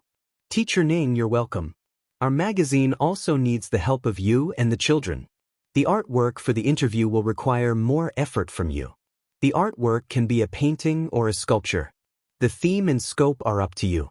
As long as the theme of art and fashion is highlighted, it will be fine. Understood, understood. I will definitely put my heart into it. Xia Dong and Ning Feng made an appointment for the interview. At that time, the magazine would send photographers and interviewers to the school for the interview. Xia Dong deliberately set the time for the interview on the second day after Xiao Guai was discharged from the hospital, which was this Saturday. This way, she would not miss the time to pick up her daughter because of work. On the day of picking up the child, the doctor invited Xia Dong and Mika Kito to the office and told them a lot of things to pay attention to. He also suggested that with the child's current physical condition, it was no longer suitable for her to continue to study in the kindergarten. It was best to take her home to recuperate. Back at home, Xia Dong bathed Gigai. She immediately ran to Xiao Bao's room and cuddled with her brother. The two little guys did not have a chance to spend a long time together. As soon as they met, they chattered non-stop. Their giggles could be heard from the room to the living room from time to time. Listening to the laughter, Xia Dong felt very at ease. She nestled on the sofa and did not want to move. When Mika Kito finished washing and cutting the fruit and brought it to her, she had already fallen asleep on the sofa. He knew that she had been very tired recently. She had been running back and forth between the hospital, the company, and home. At night, she often had nightmares when she slept. He could not bear to wake her up. He bent down, put his hands around her waist, carefully picked her up, and put her on her bed. Xia Dong slept until the next morning. When she woke up, she was still a little confused. She thought that she was in the hospital. Suddenly, she saw two hairy heads popping out from beside her bed. She was shocked. "Haha, mommy, your dazed expression is so cute." Xiao Guai jumped up with a funny face and stuck out her little tongue. "It's over. Mom was scared silly by us." Xiao Bao touched her little chin with a regretful expression. "You two rascals. How dare you laugh at me? Look at my invincible photon wave." Xia Dong stretched out her arms and imitated Crayon Shinchan's movements. She sent out photon waves with a biu-biu sound. The two little rascals cooperatively fell onto the bed and lay there motionlessly. "You two, now you know how powerful I am, right? Do you still dare to bully mommy?" Xia Dong pounced over and hugged them. She kissed them on the left and right cheeks. We don't dare to. Mika Keto heard the laughter of the three of them in the kitchen. A faint smile appeared on his cold and handsome face. His lips curved up coldly as he placed the breakfast he had prepared on the table. Then he knocked on the door. "Uncle Shen's breakfast of love is ready. Little rascals, it's time to eat." "Oh, lazy mommy, get up quickly. Otherwise, we'll finish all your breakfast." The two little rascals ran to the dining room. Mika Keto crossed his arms and looked at Xia Dong, who was still lying on the bed and refusing to get up. He didn't know whether to laugh or cry. Xia, aren't you going to the mountains for an interview today? Why aren't you getting up yet?" Only then did Xia Dong come to his senses. "Wow, but..." He jumped off the bed and said, "I thought today was Saturday. I almost forgot about it." Mika Keto shook his head helplessly. His eyes were filled with love and gentleness. "Don't worry. I don't have anything going on today. I plan to accompany you to the mountains." Xia Dong rushed to the bathroom. As she washed up, she said vaguely, "I don't think so. I'm going with my colleagues. It'll be awkward if you come with me." When she came out of the bathroom, Mika Keto said, "What's there to be awkward about? Don't forget that I'm your fiancé in name." In the end, he was worried about her going alone. No matter how Xia Dong tried to persuade him, Mika Keto wouldn't listen. In the end, Beitang Shen directly used violence to solve the problem. He picked up the chattering Xia Dong and threw him into his Bentley. Then he sped off. He parked the car downstairs and made a phone call. The cameraman in charge of the shoot, Ding Hao, came out with his camera on his back. When he saw the Bentley, he was stunned for a moment. Then he joked, "Chief editor, the car we're going to use today is really luxurious." Xia Dong laughed. "Don't talk nonsense. This is my friend's car. Let me introduce my friend, Mika Keto. Brother Shen, this is my colleague, cameraman Ding Hao." Mika Keto's name was well known. Ding Hao reached out his hand with a smile. "Mr. Baiting, it's an honor to meet you. You're so nice to our chief editor." Mika Keto shook his hand politely and looked indifferent. "I'm sorry. I hope you don't mind me accompanying Xia. No, Mr. Baiting, you're too polite." Xia Dong sat next to Mika Keto while Ding Hao sat in the back seat. Mika Keto looked cold and aloof in front of outsiders. She seemed unapproachable. However, she was very protective of Xia Dong. Ding Hao couldn't help but sigh. She had a rumored boyfriend, the second young master of Bailey. Now she had a fiancé, President Bai. Chief editor not only had many admirers, but she was also very high quality. Yutong Elementary School was located in a remote mountainous area. The transportation was not very convenient. The mountain roads were full of potholes and it was extremely difficult to walk. They set off early in the morning and didn't reach their destination until the afternoon. The school was very simple. A row of old tile-roofed houses stood in front of them. In front of the houses was a small playground. In the middle of the playground was a flagpole with a bright 5-starred red flag fluttering on it. Xia Dong didn't expect the school to welcome them with such fanfare. All the children stood in 2 rows on the playground with wreaths made of wild flowers in their hands. They shouted, "Welcome! Welcome!" Ning Feng shook their hands excitedly. "Welcome! Our Yutong Elementary School is a little simple. Please forgive us if we don't treat you well. Mr. Ning, you're too polite. Mr. Ning, this is Ding Hao, the photographer of our magazine. This is my friend, Mika Kito. We would like to visit the school first and take some photos to let more people know about the school. Is that okay? Of course. This way, please. Ning Feng took the three of them to visit the classrooms. There were 73 students in 6 grades, but there were only 3 classrooms. There were all kinds of desks in the classrooms, which were brought by the students from their homes. According to Ning Feng, each classroom could seat 2 grades of students.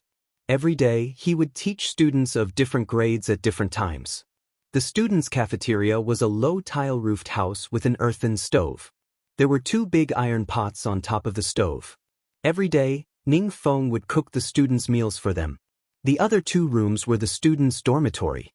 The children who lived far away from their homes lived in the school and went home once a week. Ning Feng also lived in the school.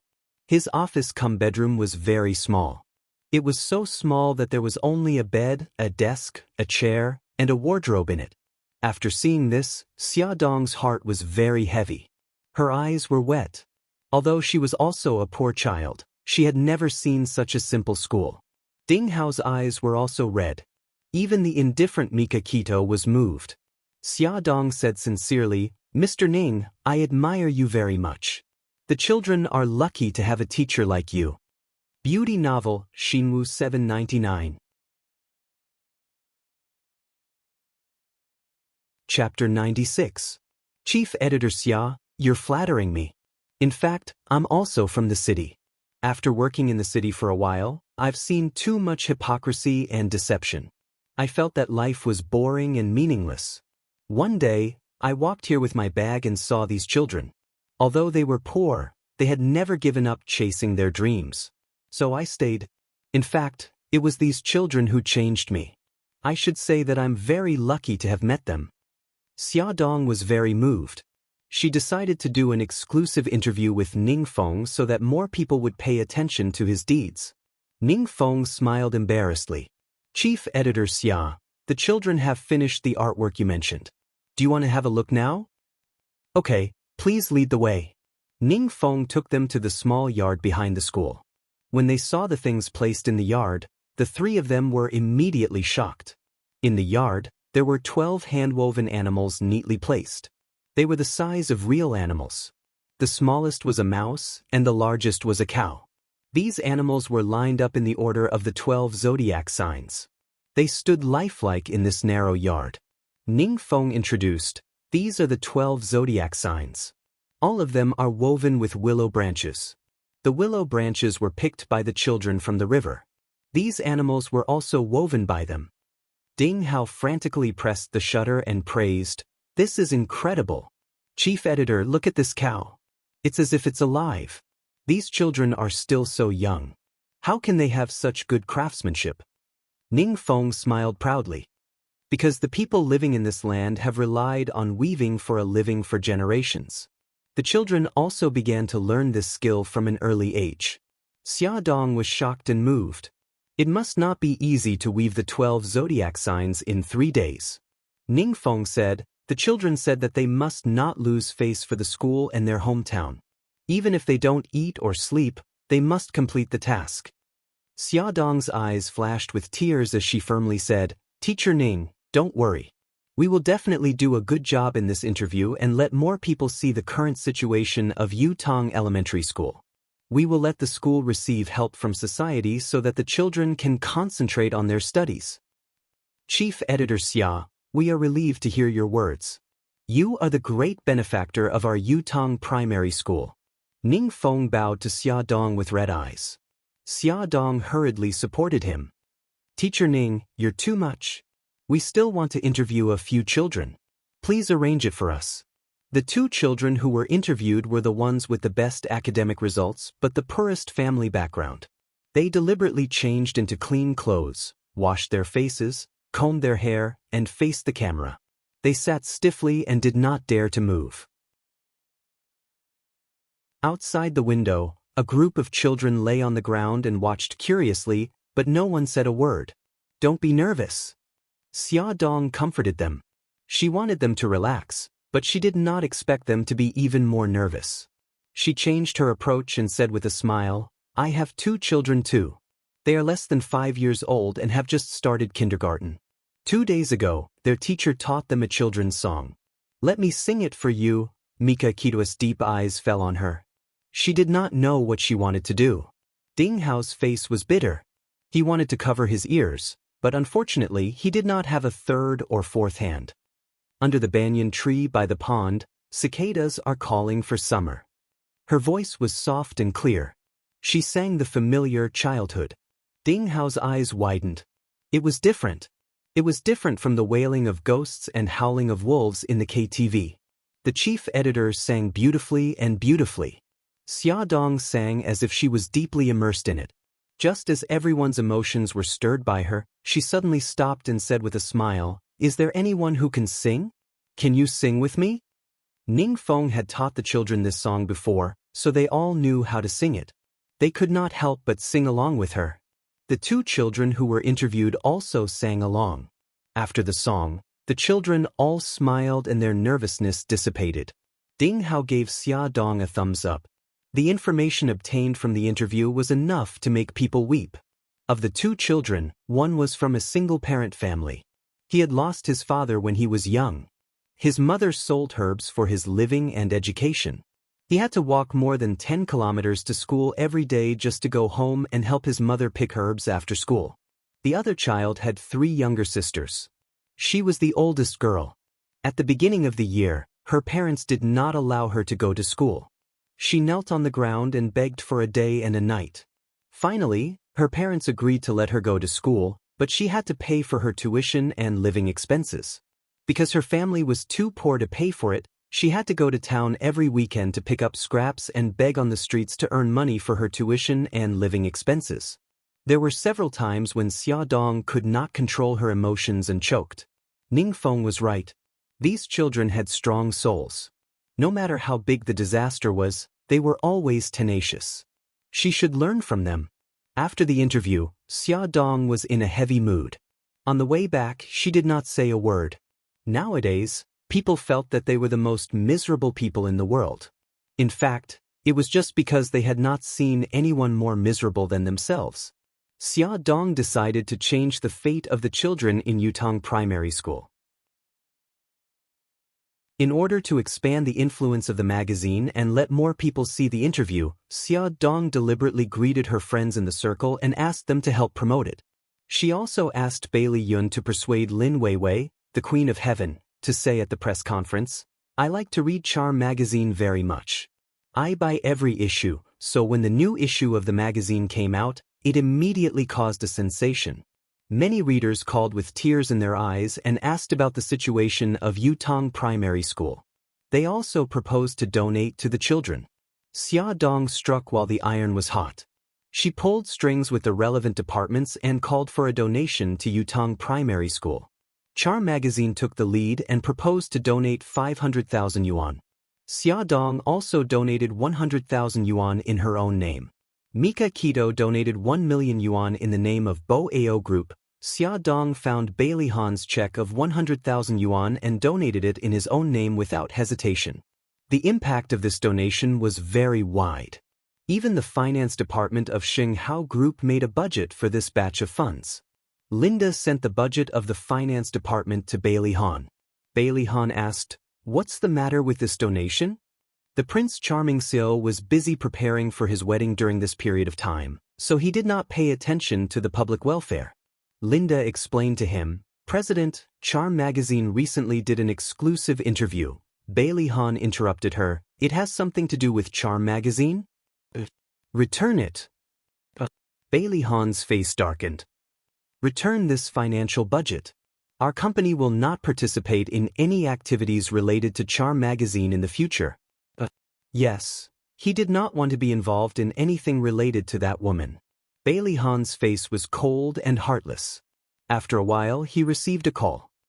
"Mr. Bailey, I'm a staff member of the Public Welfare Fund. Thank you very much for your personal donation to Yutong Primary School." Bailey Han frowned.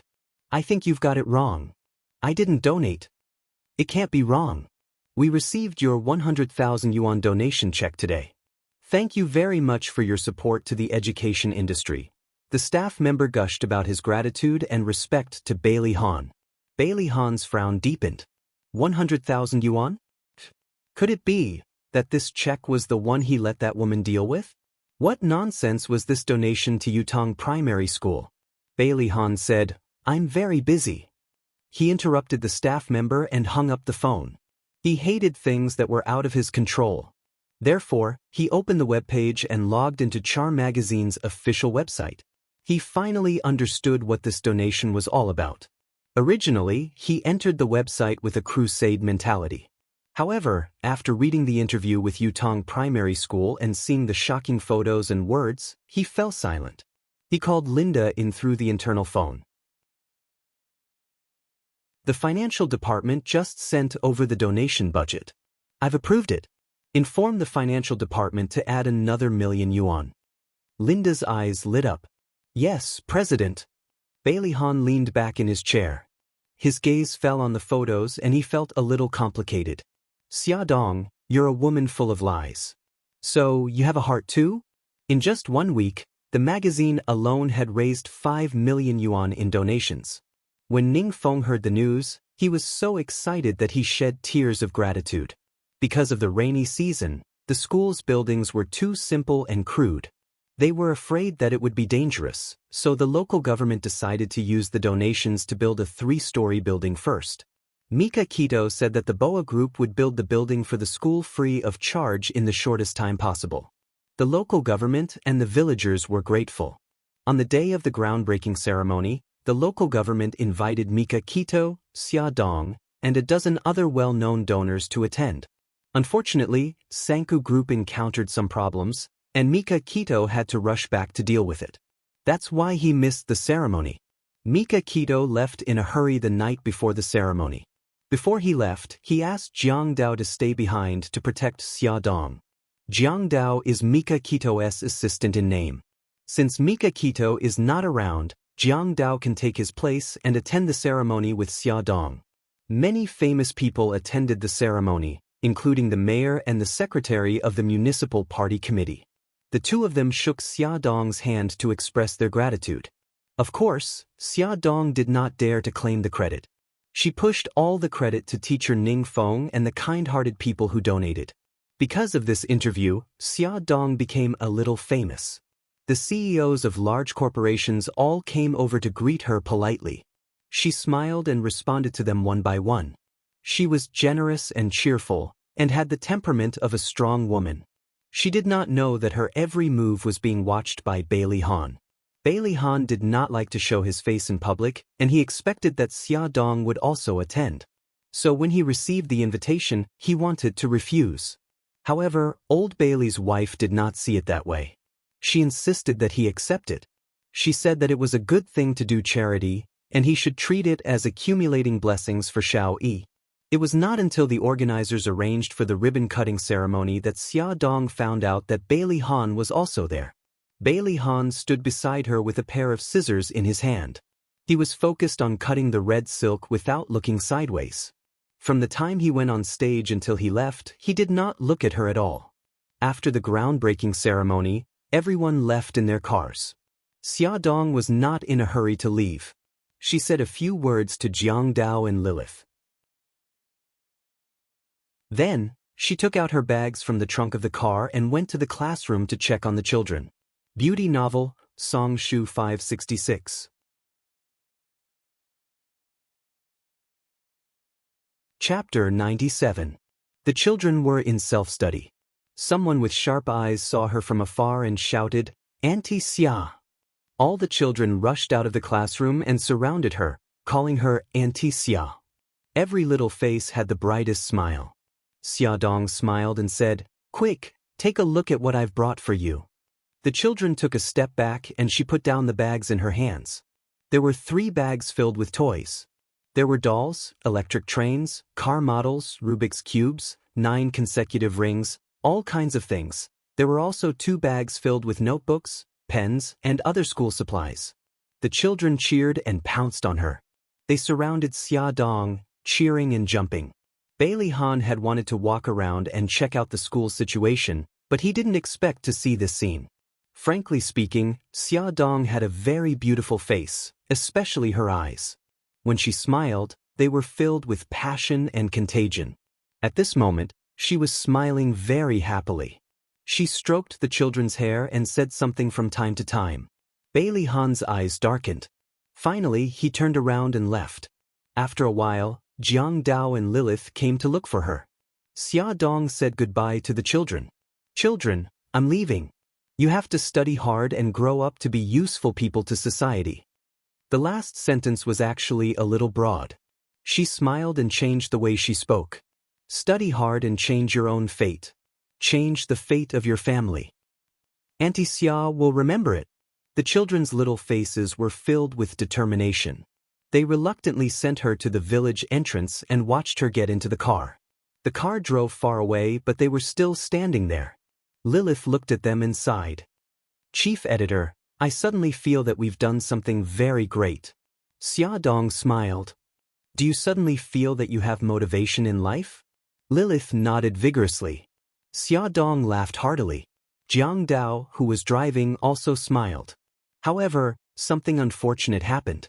When they drove for more than an hour and entered another small town, the car broke down. Fortunately, it wasn't in the middle of nowhere. There was the only car repair shop in town. The young man had never repaired such a high-end car before. After checking it, he helplessly spread out his hands. "I'm sorry, I can't repair it. I don't have the parts here." Xia Dong asked, "Sir, is there a bus to Sidia here?" The young man scratched his head. "Yes, but there are only 2 trips. One at 8 in the morning and the other at 2 in the afternoon.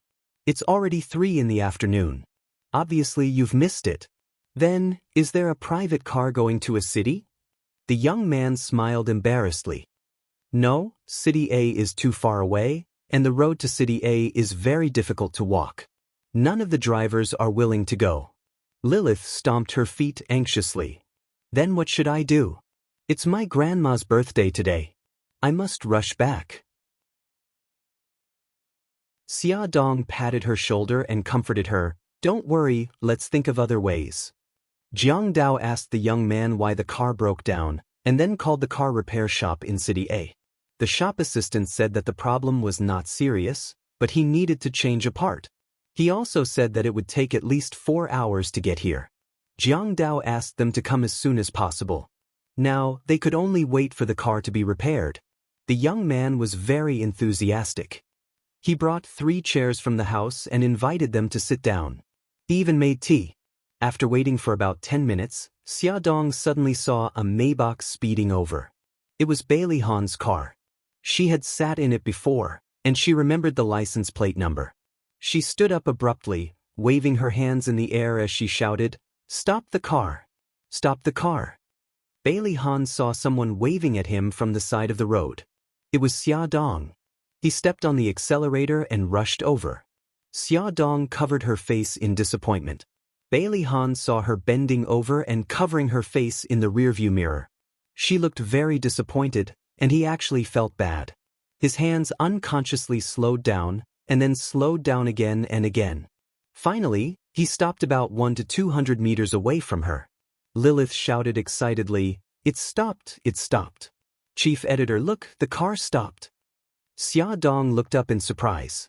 The Maybach had really stopped, although it was quite far from where they were now. Bailey Han waited for a while, but there was still no movement from the group. He was irritated. Damn idiot, didn't she understand his hint? It had been a minute, and he still hadn't driven away. So, he should be waiting for them.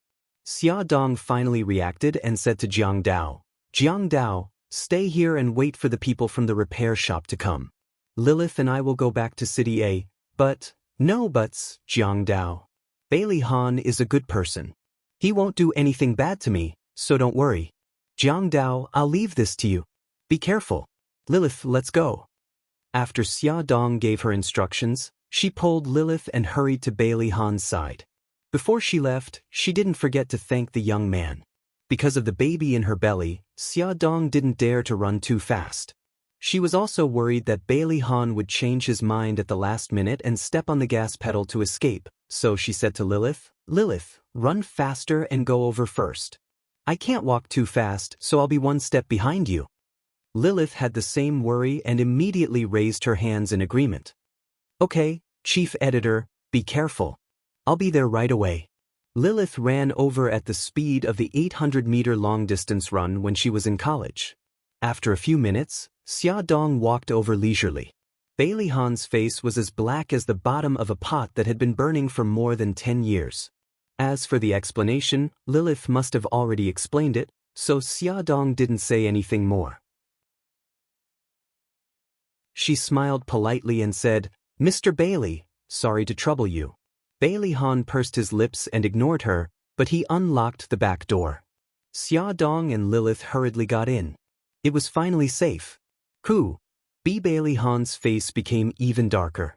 Did he look like the kind of person who would change his mind at the last minute? Yes, you are. The atmosphere in the car was very gloomy. No one spoke. Lilith didn't dare, Xia Dong didn't want to, and Bailey Han didn't care. The car drove in silence for an hour and drove to a small dirt bridge. The bridge was about 70 meters long and 7 to 8 meters wide. A farm tractor rumbled on the bridge. Behind the tractor sat a young woman with a child in her arms. Their car also drove onto the bridge. When the tractor heard the sound of the car, it purposely made way for them. Just as Bailey Han overtook the car, Xia Dong suddenly realized that something was wrong. The bridge was shaking. Several large cracks appeared on the bridge, like vines, slowly spreading from one end of the bridge to the other. It was like a scene from a disaster movie. Xia Dong grabbed the seatbelt and reminded Bailey Han in a panic, "Bailey Han, the bridge is cracking." Bailey Han also saw that the car was about to reach the center of the bridge. There were still more than 50 meters before they would reach the other end of the bridge. It was impossible for them to retreat. The soil bridge was shaking more and more violently. Through the rearview mirror, he could see that the bridge deck at the back of the bridge was slowly collapsing into the river, causing the river water to gush and splash. The tractor was also driving frantically. The desperate cries of the woman and child resounded through the sky, but it was too late. In less than 10 seconds, they would be buried in the river with the car. And he had to race against time to drive to the other side of the bridge. These thoughts just flashed past his mind. Bailey Han calmly said to Xia Dong and Lilith, who were sitting in the back, "Close your eyes." Xia Dong quickly closed her eyes. Lilith was so scared that she almost lost the ability to think. She also followed the order and closed her eyes in a daze. Bailey Han stepped hard on the accelerator and the car shot out like an arrow. 1 meter behind the car, the bridge had already collapsed. As the car moved forward, the bridge collapsed, chasing after them. Gravel and soil were constantly falling into the river. The rumbling sound of the collapse was constantly transmitted to Xia Dong's ears. Her heart was in a mess. She grabbed the seat belt with one hand and firmly protected her abdomen with the other. The bridge in front could no longer bear the weight of the car. The Maybach car began to tilt, and it was getting worse and worse. Bailey Han's expression didn't change. He stared at the open space at the bridgehead and didn't hesitate to step on the accelerator and rush up. Xia Dong could feel the rapid turbulence of the car with her eyes closed. She broke out in a cold sweat and her back was cold. She was so nervous that all the muscles in her body began to stiffen. The crack had already extended to the bridgehead and the 2 rear wheels of the car began to slowly fall. Bailey Han's forehead was also sweating, but his expression was still calm. He stepped hard on the accelerator and accelerated to the maximum. The car leaped forward and rushed onto the road at the bridgehead. After driving for some distance and confirming that it was safe, he let Xia Dong and the others open their eyes. Xia Dong turned her head and looked back. The entire bridge had collapsed into the river. The stones and soil slowly sank into the river, and she could vaguely see sections of the broken bridge. Lilith let out a wah and burst into tears. Xia Dong was still scared. Although she didn't show it on her face, her voice was trembling. Did the tractor fall? Bailey Han looked into her eyes. Yes. Xia Dong's body began to tremble. She wanted to take out her phone to call the police, but because her fingers were trembling too much, she kept making mistakes when pressing numbers. Bailey Han grabbed her hand and took the phone from her to call the police. Lilith's crying was too loud. Bailey Han had to get out of the car and make a call. He clearly described the situation at the scene, and the tractor that had fallen into the river. By the time he came back, Xia Dong had calmed down a lot. She had to calm down. Being emotional was not good for the children. She asked Bailey Han, "Will they still be alive?" Bailey Han knew that she was asking about the family of 3 on the tractor. He remained silent and didn't answer. The answer was self-evident. Falling from such a high place, with stones and soil falling continuously, and the rushing river, how could they still be alive?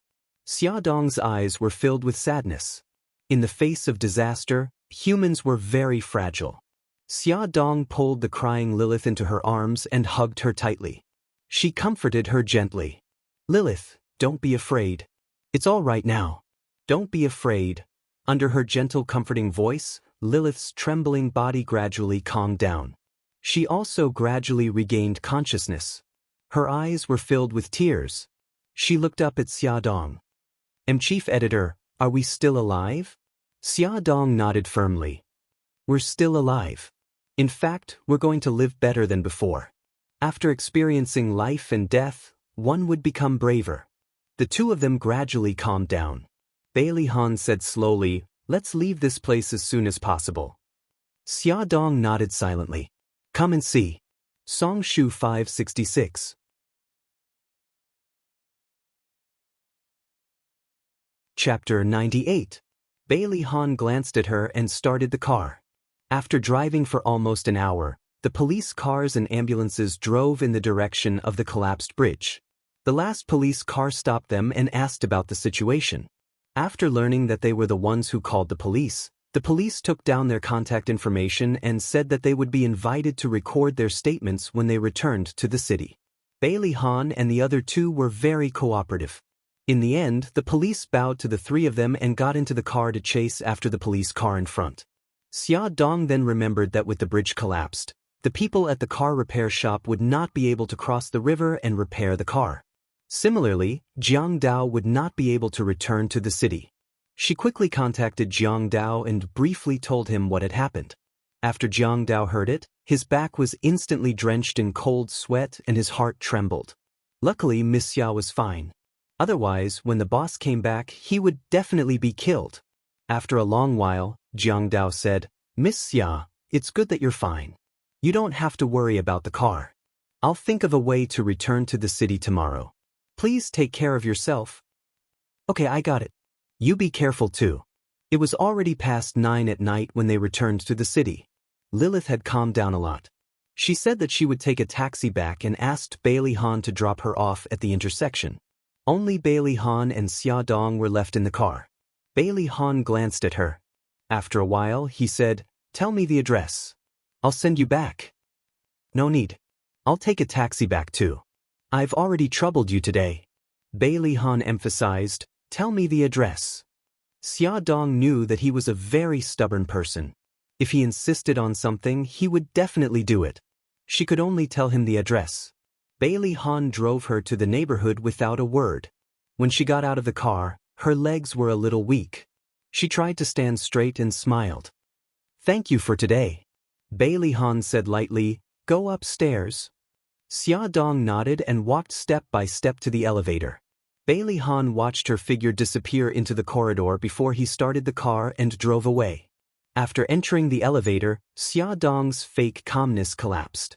She leaned against the elevator and watched as the numbers continued to rise. Finally, it stopped at her floor. The moment the elevator door opened, the smile returned to her face, and she pressed the doorbell of her house. Mommy, you're back." Xiao Guai threw herself into her arms. "Mom, why are you so late? Did anything happen on the way home?" Xiao Bao had calculated the schedule. His mother should have reached home more than an hour ago. "It's okay. Mommy was playing with those kids for a while, so I was delayed. Have you guys eaten?" "We've already eaten, and the nanny has already bathed us." "Okay, then Mommy will send you back to your room to rest." Xia Dong carried her daughter. "Gigai, did you listen to Auntie and take your medicine today?" "Yes, take your medicine. Do you feel uncomfortable anywhere?" It was stuffy here in the afternoon, but I'm fine now. Xiao Guai pointed to her chest. Xia Dong hugged her tightly and said gently, if you feel uncomfortable in the future, you have to tell Mommy immediately. If Mommy isn't around, you have to tell Auntie, okay? Yes, I know. Xia Dong put her daughter on the bed and covered her with a blanket. She told her daughter jokes to cheer her up. Suddenly she said, Mommy, I really want to go back to kindergarten. Xia Dong stroked her daughter's hair gently and said gently, Gigai, you're sick now, so you can't go to kindergarten for the time being. Let's go back when you're better, okay? Xiao Guai pursed her lips and her big eyes were filled with tears. She said pitifully, but the garden party is coming, and I want to perform on stage with brother. Xia Dong gently wiped the tears from her face and said softly, Gigai, Mommy will tell the teacher that you can't go to kindergarten before you're better, but on the day of the garden party, I'll let you perform on stage, okay? Xiao Guai shook her arm and looked at her with tears in her eyes. Mommy, when will I be better? When can I go to kindergarten? Xia Dong squatted in front of her bed and hugged her tightly. Gigai, believe Mommy, it won't be long. 10 months, in 10 months, you can go back to kindergarten. 10 months, it seems like a long time, not long at all. Xia Dong stroked her head and smiled. Gigai, you've been in Mommy's stomach for 10 months, but Mommy thinks that it's a very short time. Really? She looked at her with her big eyes and looked so serious. Really, Mommy never lies to Xiao Guai. Xiao Guai smiled through his tears. His smile was bright and dazzling. He nodded vigorously. Okay, then I'll listen to Mommy obediently. I'll go back to kindergarten after I recover. You're Mommy's good baby. Mommy will sing for you. Xia Dong stroked her daughter's hair and sang a lullaby softly. After 10 minutes, her daughter fell asleep. She bent over and kissed her daughter's forehead and gently closed the door. The light in Xiao Bao's room was still on. Xia Dong knocked on the door and pushed it open before he could answer. Xiao Bao hurriedly closed his laptop and rolled his eyes cutely. Mom, you're invading my privacy again. Xia Dong smiled mischievously. No, I didn't. I knocked. But I didn't say, come in. Xiao Bao whined with a sour face. Xia Dong sat on his bed and pretended to peek at his laptop. Xiao Bao hugged the laptop and wiggled his little butt away from her. He said angrily, I won't let you see it. Xia Dong laughed and said, even if you don't let me see it, I know what you're busy with. Are you worried about what to prepare for the garden party and how to dress up Bailey? Are you searching for information online or asking others what to prepare for? Xiao Bao's eyes widened. Finally, he turned his head away awkwardly and puffed up his face. Oh no. Forget it. Since you're not, then I'll keep my good idea. Oh, what a pity. My peerless good idea. Xia Dong pretended to stretch and stood up to walk to the door. I'm so sleepy. I'd better go back to sleep, Mommy. A certain child quickly jumped off the bed and hugged her thigh. He rubbed against her without any restraint. Mommy, what good idea do you have? Tell me. His soft and gentle voice really made one feel tender and protective towards him. Xia Dong glanced at him and sighed sadly. But I don't respect my son's privacy. No. Mommy, you're the most democratic and respect my privacy the most. Then you're not worried about the program, Mommy. The little bun-like face pouted. He raised his little chin and looked at her pitifully with watery eyes. He complained plaintively, Mommy, you're bullying me, boo-hoo. Okay. I won't tease you anymore. Xia Dong was helpless against her son's ability to act pitiful. She bent down and carried his little body to the bed. She said, my idea is very simple. It's cosplay. Cosplay? Xiao Bao's eyes widened. That's right. Xia Dong rubbed her chin and looked at her son up and down. Good son, there's also a child as talented as you in anime. His name is Conan Idagawa. I know. It's the famous detective Conan. Xiao Bao's eyes lit up at the reminder. Mom, your idea is unprecedented. Thank you. Xiao Bao kissed her on the cheek. At noon the next day, Xia Dong had just finished lunch and returned to the office when she received a call from Jiang Dao. Miss Xia, I've returned to the city and am accompanying Miss Gigai at your house. So fast. It must be very tiring. Jiang Dao, you should take a rest first. No, I'm fine. According to Jiang Dao, he experienced a series of twists and turns from taking a bus to taking a boat to taking a bus to returning to the city. As for the off-road vehicle that broke down halfway, its fate was even more complicated. In the end, it was towed back to City A by the towing company using a ferry.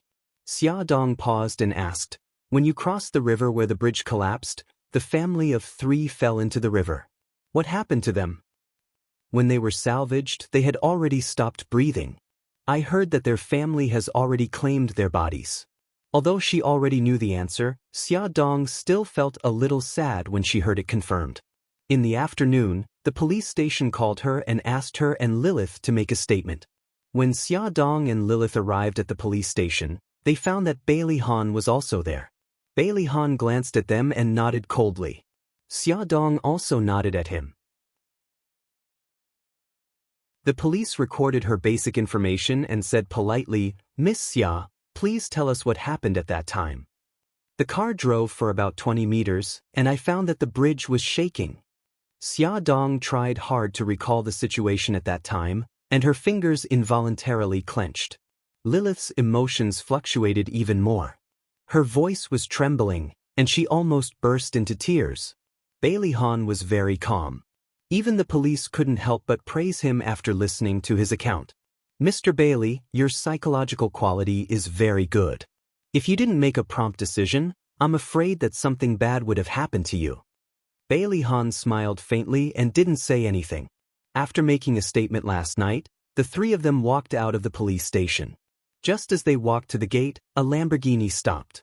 Su Yunqian hurriedly got out of the car and jogged to Bailey Han. She said anxiously, Han, I just called your office. Linda said that you were at the police station. What happened? Bailey Han comforted her. Don't worry, it's nothing. I'm just making a statement. Didn't you go to the groundbreaking ceremony of Yutong Elementary School yesterday? What happened that you need to make a statement? Bailey Han didn't want her to worry. He only said, something small happened on the way back. What the hell happened? Bailey Han sighed and said, the bridge we passed collapsed. Collapsed? Su Yunqian's beautiful eyes surged with panic. She pulled him to look left and right. She didn't find any injuries on him, and then she calmed down. Her eyes flashed. We mean? Su Yunqian then noticed that there were 2 people standing beside Bailey Han. They were Xia Dong and her assistant. Su Yunqian immediately understood. It turned out that Han and Xia Dong went to the groundbreaking ceremony together. She smiled and looked at Xia Dong. Her eyes were a little cold. So Miss Xia went to the groundbreaking ceremony with Han. Xia Dong said faintly, Miss Su, let me correct you. I was invited to the groundbreaking ceremony, and so was Mr. Bailey. We are independent individuals. There is no such thing as together. So it's like this. Su Yunqian's expression didn't change. She smiled indifferently and said, Miss Xia, Han and I are going to get married on the 15th of next month. If you can come to our wedding, we will be very happy. Isn't that right, Han? Attention, Song Shu 566.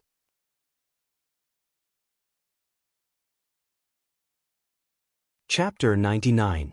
Bailey Han's eyes narrowed. There was no expression on his face, but he clenched his fists. Soon, he loosened them and said, yes. Xia Dong smiled calmly. Congratulations. I'm very happy to be able to attend your wedding. Thank you, Su Yunqian said softly as she held Bailey Han's arm elegantly. Han, let's go back. Bailey Han glanced at Xia Dong and got into the car with Su Yunqian. Bailey Han sat in the driver's seat and Su Yunqian sat beside him. She said sadly, Han, why didn't you tell me that the bridge collapsed? It's such a big thing. If I didn't find out, were you planning to keep it from me? I just didn't want you to worry. I'm fine now, aren't I? Su Yunqian felt wronged. What if something happened? You and Xia Dong went through life and death together, but you don't even want to tell me the truth. Bailey Han suddenly braked and turned to look at her with a serious expression. Yunqian, Xia Dong and I just happened to meet on the road. Her car broke down, so I gave her a ride. Nothing happened between us. Okay, I know. I was just too worried about you. I said the wrong thing. Don't be angry, okay? Su Yunqian hugged his arm and acted coquettishly. Bailey Han smiled. Don't tell my family about this, especially Grandma. I don't want them to worry. Do you understand? Okay, I'll keep it a secret. Su Yunqian leaned into his arms and said, Han, I was really scared just now. Promise me that you won't hide anything from me in the future. In a low voice, he said, Okay. She looked up and smiled. Do you have time this afternoon? My wedding dress has been sent over from France. Can you accompany me to try on the wedding dress? Bailey Han frowned. I have a meeting in the afternoon. How about tonight? Come to my house tonight. As expected of a famous French designer, Su Yunqian's wedding dress was very beautiful. It was bare-shouldered, revealing the slender and beautiful lines of her neck. Bits of broken diamonds were inlaid in the chest area. The hemline of the dress was a high-grade French snow-white transparent chiffon. It looked solemn and beautiful, like a dream. Bailey Han was very satisfied. Su Yunqian pulled him aside and took a photo of herself with her phone. When she went back to her room to change her clothes, she sent a text message to Su Xingqian. In the message, she said, Xingqian, help me see if this wedding dress is pretty. 10 minutes later, she received a reply from Su Xingqian. It was very beautiful.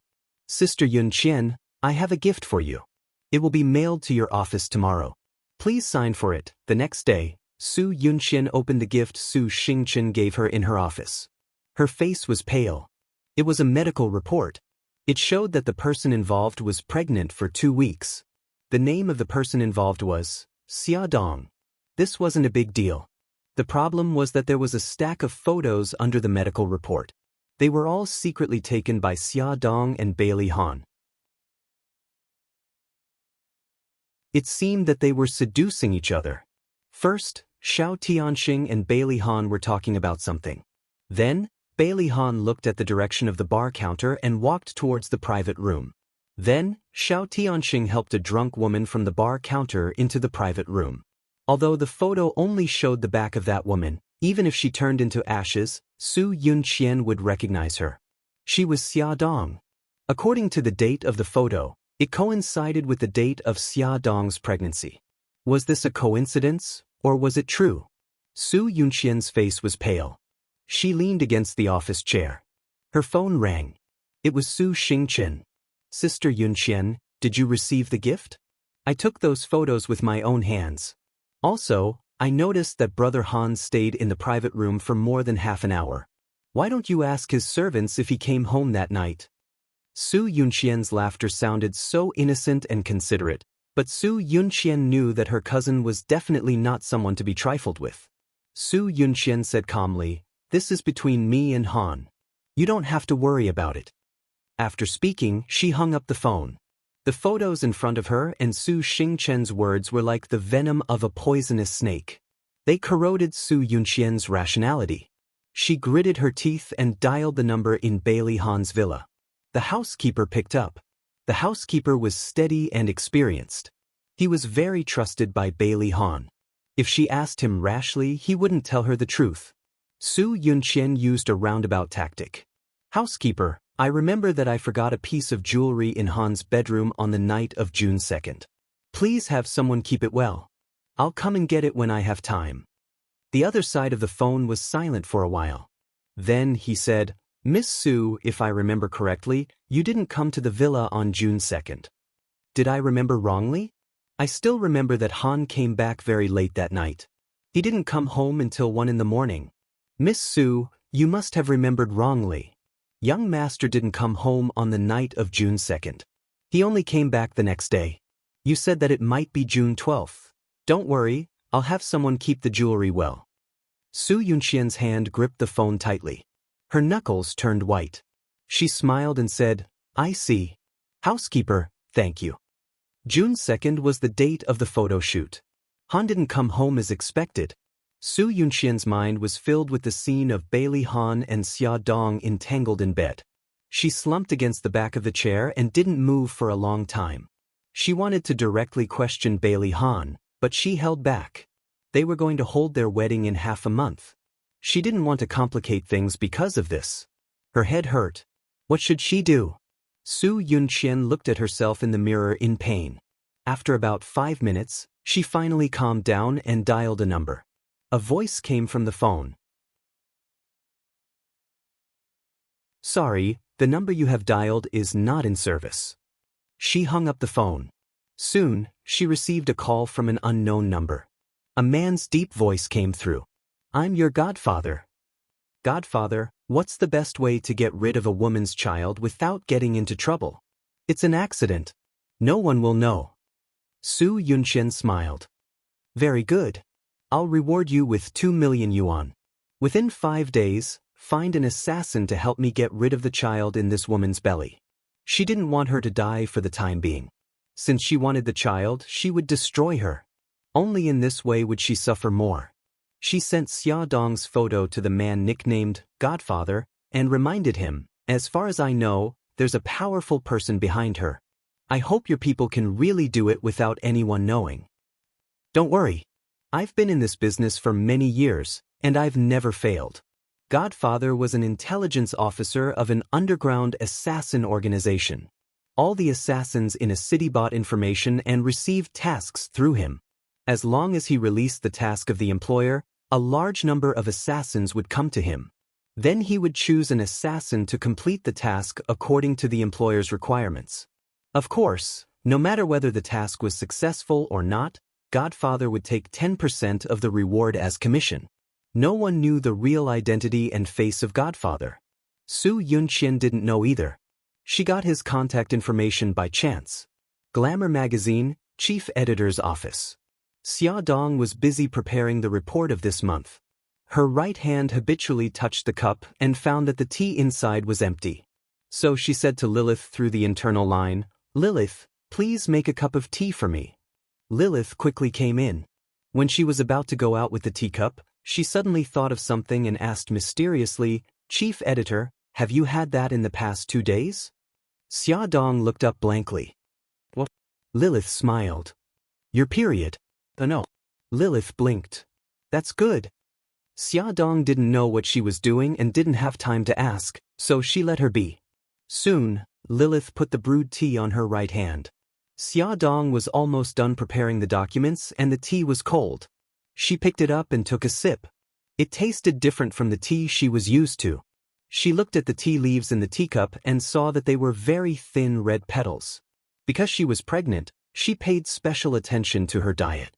When she saw that the tea leaves had changed, she called Lilith over to ask about it. Lilith, what tea is this? It doesn't look like the kind I drink. Lilith smiled and said, Chief Editor, this is saffron. It's good for a woman's health. I see that you don't look too good recently. Drinking saffron can replenish your blood. But people who are on their period and pregnant can't drink it. So I just asked if you were on your period. Xia Dong's hands trembled and she almost overturned the teacup. Although she didn't know much about medicine, she still knew about saffron. In all the harem dramas, there would be concubines who would have a miscarriage because of this thing. Moreover, saffron was tens or even hundreds of times more potent than saffron. Chief Editor, what's wrong with you? You don't look well. Are you feeling unwell? Xia Dong forced a smile and said, I've been suffering from insomnia recently, so I'm a little dizzy. But it's okay. I'll go to the hospital later to get some medicine. Then hurry up. The afternoon meeting starts at 4 o'clock. You can still make it. Okay, I'll go after I organize this document. Although she had only taken a sip, Xia Dong was still a little worried and decided to go to the hospital for a checkup.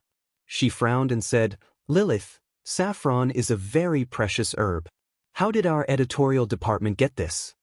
Lilith smiled and said, it was sent by a reader. I heard that she lives in Shangri-La. Her grandfather is a Tibetan doctor, so he sent us saffron and some small gifts. Everyone has one. Chief Editor, wait a moment. I'll bring it to you. Lilith brought over a pillow and a small sachet, both of which were handmade in a typical Tibetan style. She explained with a smile, this pillow is filled with dried herbs that help you sleep. It can relieve your insomnia. This small sachet is filled with their specialty spices. I heard that it has the effect of preventing miscarriage. Chief editor, smell it. It smells good. Xia Dong took the sachet and smelled it. The fragrance was not very strong, but it made her feel refreshed. Since it had the effect of preventing miscarriage, she would carry it with her. Maybe it could alleviate the influence of saffron. She put the sachet into her handbag. Taking advantage of the lunch break, Xia Dong went to the hospital. Lin Shihao happened to have time and helped her do a checkup. He said that the fetus was normal and there was no problem. Xia Dong was relieved. She opened her handbag and put the checkup report in. A faint fragrance wafted out of the sachet. Lin Shihao frowned and asked, "What's this smell?"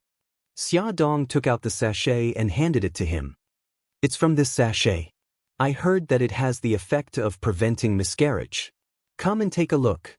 Shinwu 799.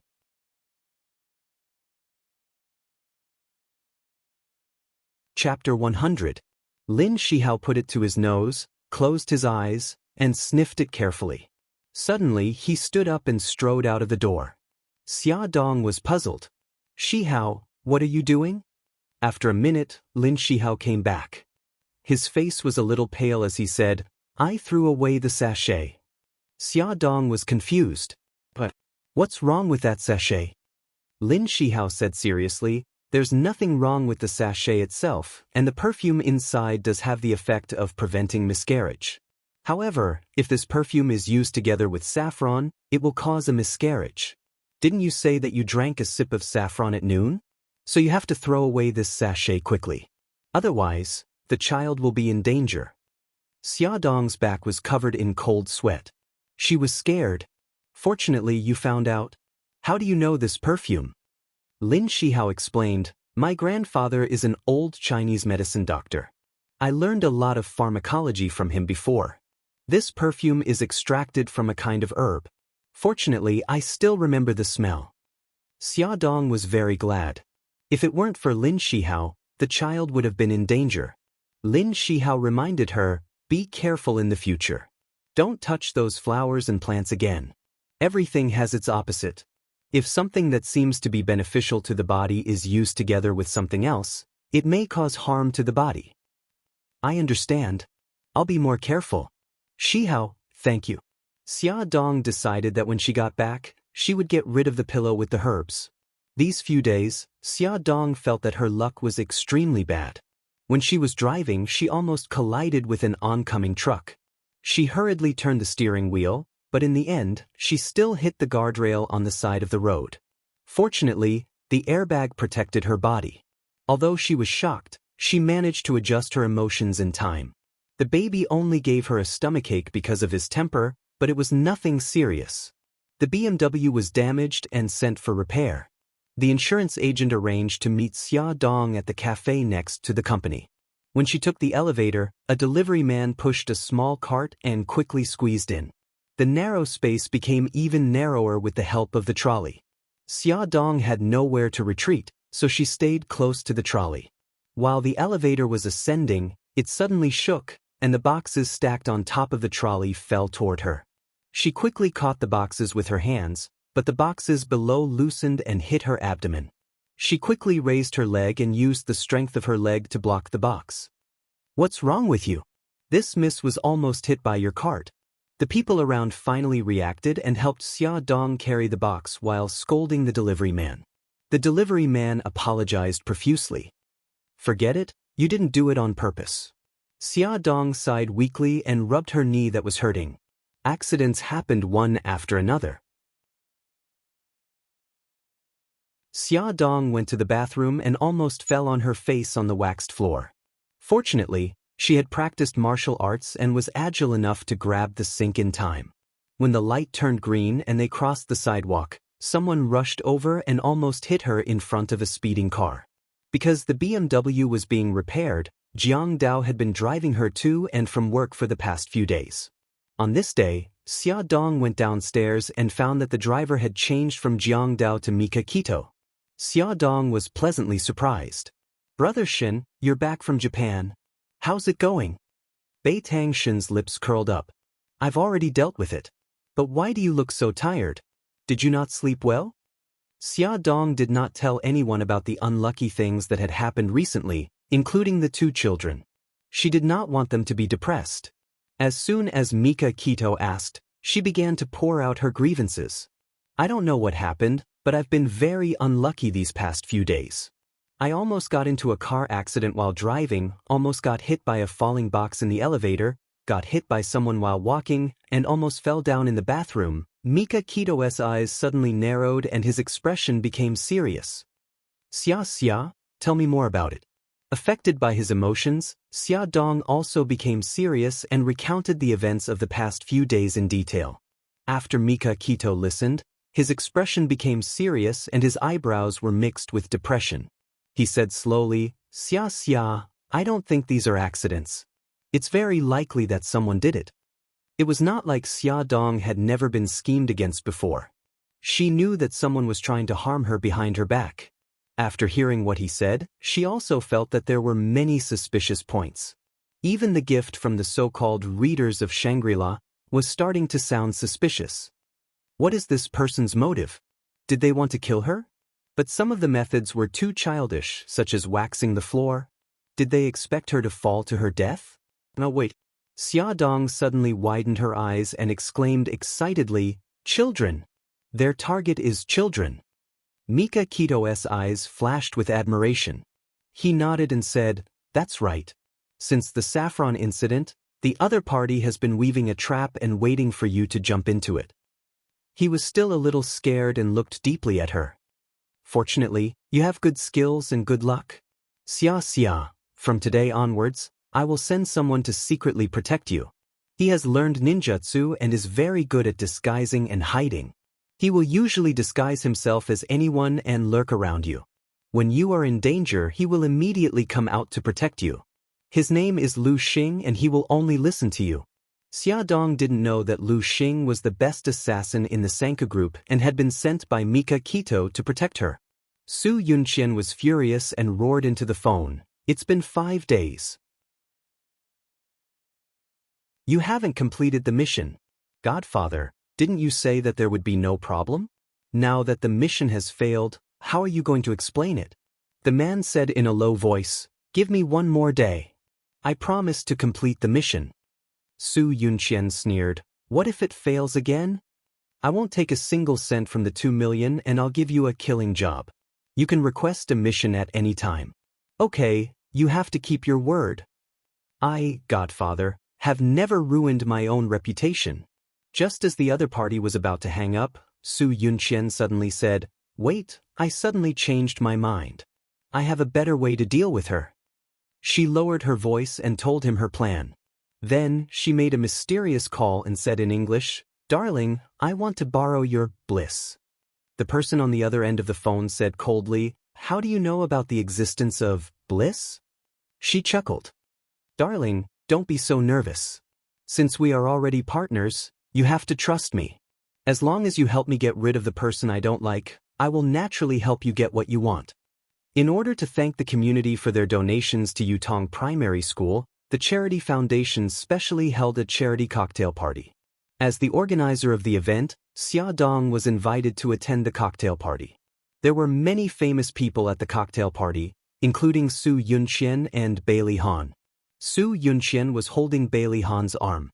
Su Yunqian was wearing a white evening gown, while Bailey Han was wearing a white tuxedo.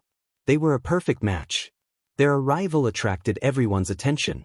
Xia Dong also followed the crowd's gaze and looked over. However, she only took a glance and looked away. Bailey Han immediately saw Xia Dong standing beside Mika Kito. She was wearing a dark purple off-shoulder evening gown. Her hair was combed into a bun with pearl hairpins and a pearl necklace around her slender neck, which perfectly complemented the pearl hairpins. Mika Kito lowered her head and whispered something to her. She smiled and her eyes were like rippling waves. It was a beautiful sight. Bailey Han suddenly felt that this scene was a little dazzling, especially her smile. Please? Su Yunqian gently tugged at Bailey Han's arm. What did you just say? Bailey Han was in a daze and didn't hear her at all. Su Yunqian's eyes moved and she smiled. I just said that I want to go over there and say hello to my friends. I'll come over to look for you later, okay? Okay. Bailey Han let go of her hand. Su Yunxian smiled and walked over to her friends. Bailey Han stood there in silence for a moment. Then he took a glass of wine from the waiter's tray and walked over to the balcony. Leaning against the balcony, he looked at the bustling night view and listened to the sounds of drinking in the hall. His heart was in a mess. He pinched his brows. It seemed that as long as he saw that woman, his heart would be in a mess. Did he really like her? After taking a sip of wine, Bailey Han's furrowed brows gradually relaxed. It didn't matter if he liked her or not. It was all in the past. He already had Yun Qian. He couldn't abandon her. Xia Dong and Mika Kito stood together and chatted for a while. Then someone came over to greet Mika Kito. Xia Dong knew that they were going to talk about something, so she took the initiative to walk away. She walked down the stairs and arrived at the courtyard. Sitting on a bench in the courtyard, she could see the bright moon in the sky. Xia Dong smiled and enjoyed this moment of tranquility. Suddenly, the sound of crying came from the grass in front of her. From the sound of it, it was a child. Xia Dong asked calmly, "Who's there?" The sound of crying suddenly stopped. There was the sound of rustling in the grass. Then, a small figure crawled out from the grass. With the help of the light, Xia Dong could see clearly that it was a child of 2 or 3 years old. His chubby arms were placed in front of his eyes as he wiped them back and forth. After about 10 seconds, the child stopped wiping his tears and babbled, "Mommy, mommy." So it was a lost child. Her mother must be very anxious now. Xia Dong walked to the little girl and squatted down. She said gently, "I'm not your mommy, but I can take you to your mommy. Can you tell me your name?" The little girl shook her head. Her face was blank. Xia Dong asked again, "Then do you know your mommy's name?" The little girl smiled brightly. "Mommy." Xia Dong didn't give up. She stroked her soft hair and asked, "Baby, where did you come from? Maybe your mommy is over there." Pointed out to Andy. The little girl tilted her head and looked at her. After a while, she suddenly stretched out her arm and pointed in the direction of the hall. Xia Dong confirmed, "You came from there?" The little girl nodded. "Looks like your mommy is also here for the charity reception. Let's go find her together." It wasn't convenient for Xia Dong to carry her, so she let her walk beside her. She held her hand and pulled her up the stairs. She immediately ran excitedly towards the hall with her short legs. Xia Dong was worried that she would fall, so she followed closely behind her.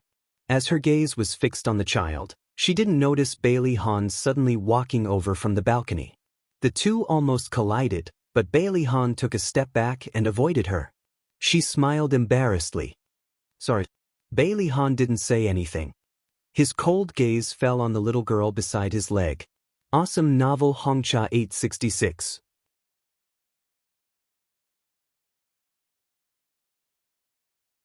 Chapter 101. She took the initiative to explain, "It's a lost child. I'm taking her to look for her mommy." He nodded coldly and was about to leave when he realized that someone was tugging on his pants. He looked down and saw the little one looking up with a grin, her chubby little hand tugging on his pants. "Ah, baby, let go." Xia Dong quickly bent down and pried the little one's hand away. "Excuse me." Xia Dong nodded at Bailey Han. She wanted to leave with the child, but when she looked down, the child had already run away while she was talking. She followed and realized that the child had run to the washroom around the corner. Could it be that her mommy was in the washroom and she had snuck out while her mommy was in the washroom? Xia Dong entered the ladies' washroom with doubts. It was empty and there was no one inside. All the cubicle doors were closed. She called out tentatively, "Baby, where are you?" Just as she finished speaking, there was a knock from the last cubicle. She walked to the door and knocked. "Baby, are you in there?" The cubicle door suddenly opened a crack. Xia Dong reached out to push it open. Just as she was about to speak, she suddenly felt a pain in the back of her head and her vision turned black. She gritted her teeth and held onto the wall for support. No, it was her child. She couldn't fall. "Help!" Just as she was about to speak, a large hand covered her mouth tightly from behind. It hugged her body and dragged her into the cubicle behind her.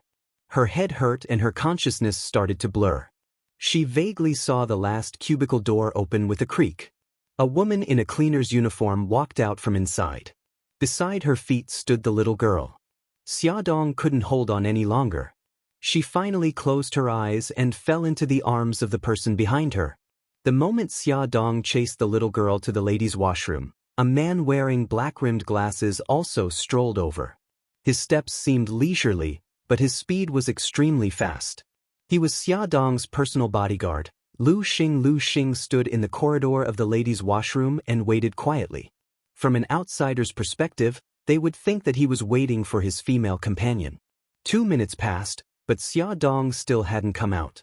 His eyes under the meteor glasses suddenly flashed, and he rushed into the bathroom. The one who screamed was the cleaner. You pervert, this is the ladies' room." Lu Xing turned a deaf ear to him and quickly checked every cubicle. Every cubicle was empty. He grabbed the cleaner's collar and his cold eyes were filled with anger. "Did you see a woman in a purple evening gown?" No, I'm the only one here." The cleaner's face was full of horror as he shrank his neck. "You're still lying. She hasn't gone out since she walked into the bathroom. If you've been cleaning here, how could you not have seen her?" Lu Xing grabbed her neck. "If you don't tell the truth, I'll take your life." The cleaner cried in horror. They warned me not to say it out loud. Who are they?" "No, I don't know." Lu Xing's eyes narrowed dangerously, and he increased the strength of his hand. The cleaner's face turned purple, and tears flowed out of her eyes. "I'll say it." "I beg you." Lu Xing slightly relaxed the strength of his hand. The cleaner coughed and said, "Just now, 2 men in black suddenly jumped out of the cubicle and kidnapped the lady you were talking about." She pointed to the last 2 cubicles. "It's there." "Where did they leave from?" Lu Xing had been guarding the door. "They couldn't have passed through there." "No, I don't know." The cleaner covered her face in fear. "They pointed a gun at me. I closed my eyes and didn't dare to look. When I opened my eyes, they were gone." Lu Xing's sharp eyes quickly swept across the empty washroom and finally fell on the nearly 2-meter-high window. The window glass was pushed open. Did they escape from there? He pushed the cleaner away, climbed up the window, and jumped down from the 2-meter-high position. There was a soft lawn below, and there were messy footprints on the lawn. He quickly analyzed that there was a path here that led to the back door of the hotel. It seemed that they had indeed chosen this path. Lu Xing turned the sound sensor on his wrist and reported in a low voice, "Boss, something bad has happened. Miss Xia has been kidnapped." They went through the back door. Mika Kido was chatting with a client when she suddenly heard Lu Xing's voice. Her expression changed and she said, "Sorry," to the client and left quickly. As she walked, she informed Jiang Dao, send people to block all the exits of the hotel. Don't let anyone leave." Just as Lu Xing jumped out of the window, the cleaner picked up the black garbage bag and put it on the trolley. She calmly pushed the trolley into the staff elevator, went down to the basement, and moved the garbage bag out through the staff passageway. She looked back from afar and saw a group of men in black blocking all the exits of the hotel. They were checking the cars and guests entering and leaving one by one. The hotel manager was standing at the door, bowing and apologizing to the guests. She curled her lips and revealed a strange smile. There was a truck full of garbage parked by the roadside. Seeing her coming, a bearded man who looked like a driver jumped out of the truck and helped her carry the black garbage bag. He was about to throw the garbage bag into the truck, but the cleaner quickly stopped him. "White Tiger, be careful. The client said very clearly that we have to protect the child in her belly. F***CK, this is so troublesome. I don't know what the client is thinking." The bearded man put the garbage bag into the truck while cursing. "Stop complaining. They have a reward of 2 million yuan. Alright, now is not the time to talk. We have to send her out of the city tonight." The cleaner nimbly jumped into the truck and took off his hat, revealing his black hair. The bearded man also got into the truck, started the engine, and drove into another street in the blink of an eye. He looked sideways at the woman beside him, chewing gum in his mouth. Suzaku, you're really something. You can kidnap the hostage under the noses of so many people. No wonder you're one of the top 3 killers in a city. Suzaku said calmly, White Tiger, we can't be careless. You saw it just now. Mika Kito is not a simple person. He can gather so many men to search the hotel in just a few minutes. To be honest, I'm a little worried about whether we can leave a city smoothly. The bearded man was full of confidence. Don't worry. Kidnapping and killing are your specialties. Escaping is also my specialty. I've arranged all the checkpoints. Suzaku patted his shoulder in appreciation. I knew you wouldn't let me down.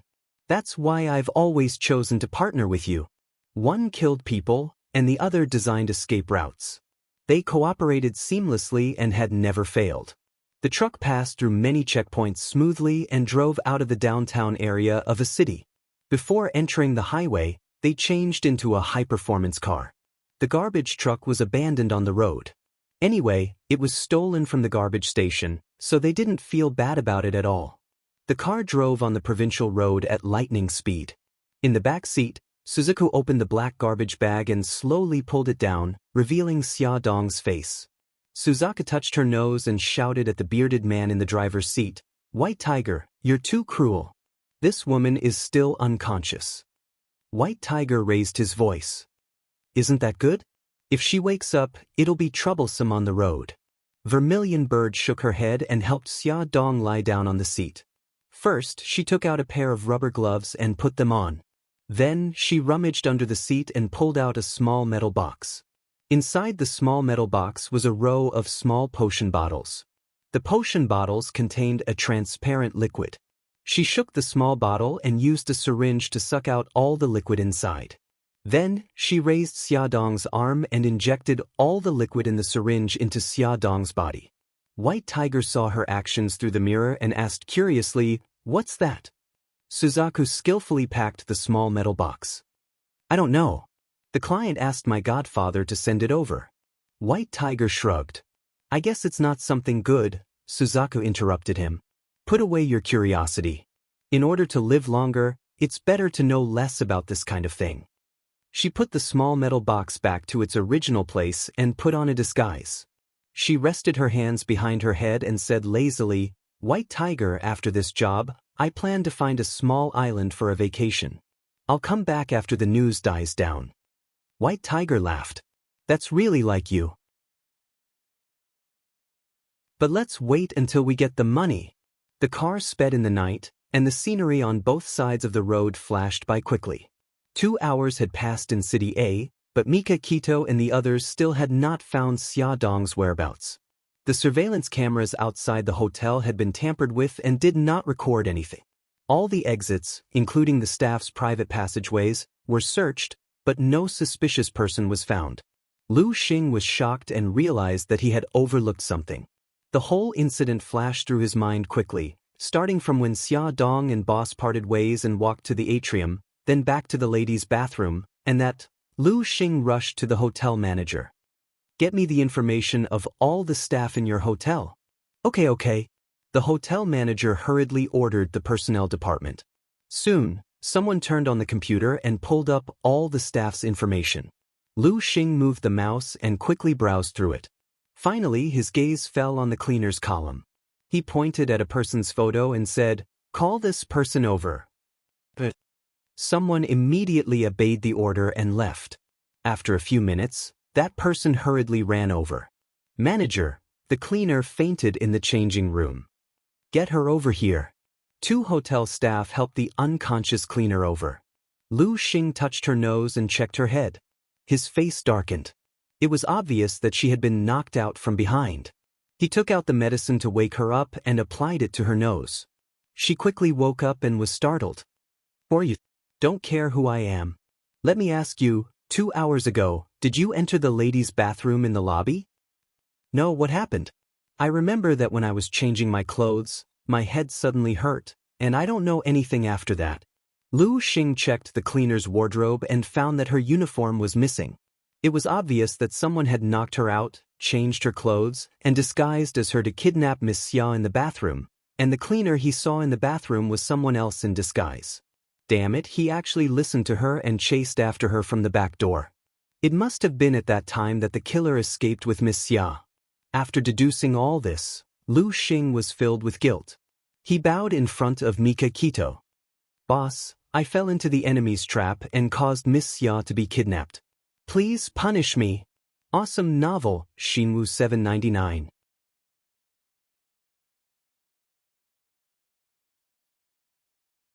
Chapter 102. Mika Kito swept his gaze across the room. Other than the hotel manager, everyone else had been kicked out. Mika Kito did not look at Lu Xing. Instead, he walked up to the manager and said with a cold look in his eyes, "You know the consequences if what happened today gets out." The manager bowed in fear. I won't say a word. Very good. Keep your employees' mouths shut. Otherwise, I'll turn this hotel into ruins. Mika Kito's expression was cold. The manager nodded fiercely. After Mika Kito gave him the signal, he ran away in fear. In the end, only Mika Kito and Lu Xing were left in the lobby. Lu Xing was still bowing when Mika Kito suddenly grabbed his wrist. With a crack, the bones in his wrist were broken. His left hand hung limply. Lu Xing's expression was normal as he said, "Thank you for showing mercy, boss." Mika Kito said coldly, "Inform everyone to search the entire city. Also, make sure that news of Xia Xia's disappearance doesn't leak out." Lu Xing bowed respectfully. When Mika Kito returned to Xia Dong's apartment, it was already late at night. He thought that the children were already asleep, but he did not expect to see the two little rascals huddled on the sofa, watching cartoons and waiting for him. "Uncle Shen," Xiao Guai called out happily. "You're back. Hey, where's Mommy?" Mika Kito changed his shoes and walked to the sofa to sit down.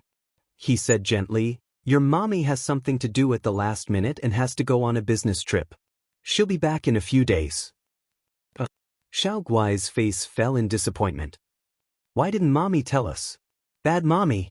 Xiao Bao's black eyes stared at Mika Kito without blinking. Suddenly, he grinned and stroked his sister's hair. "Xiao Guai, Mommy didn't do it on purpose.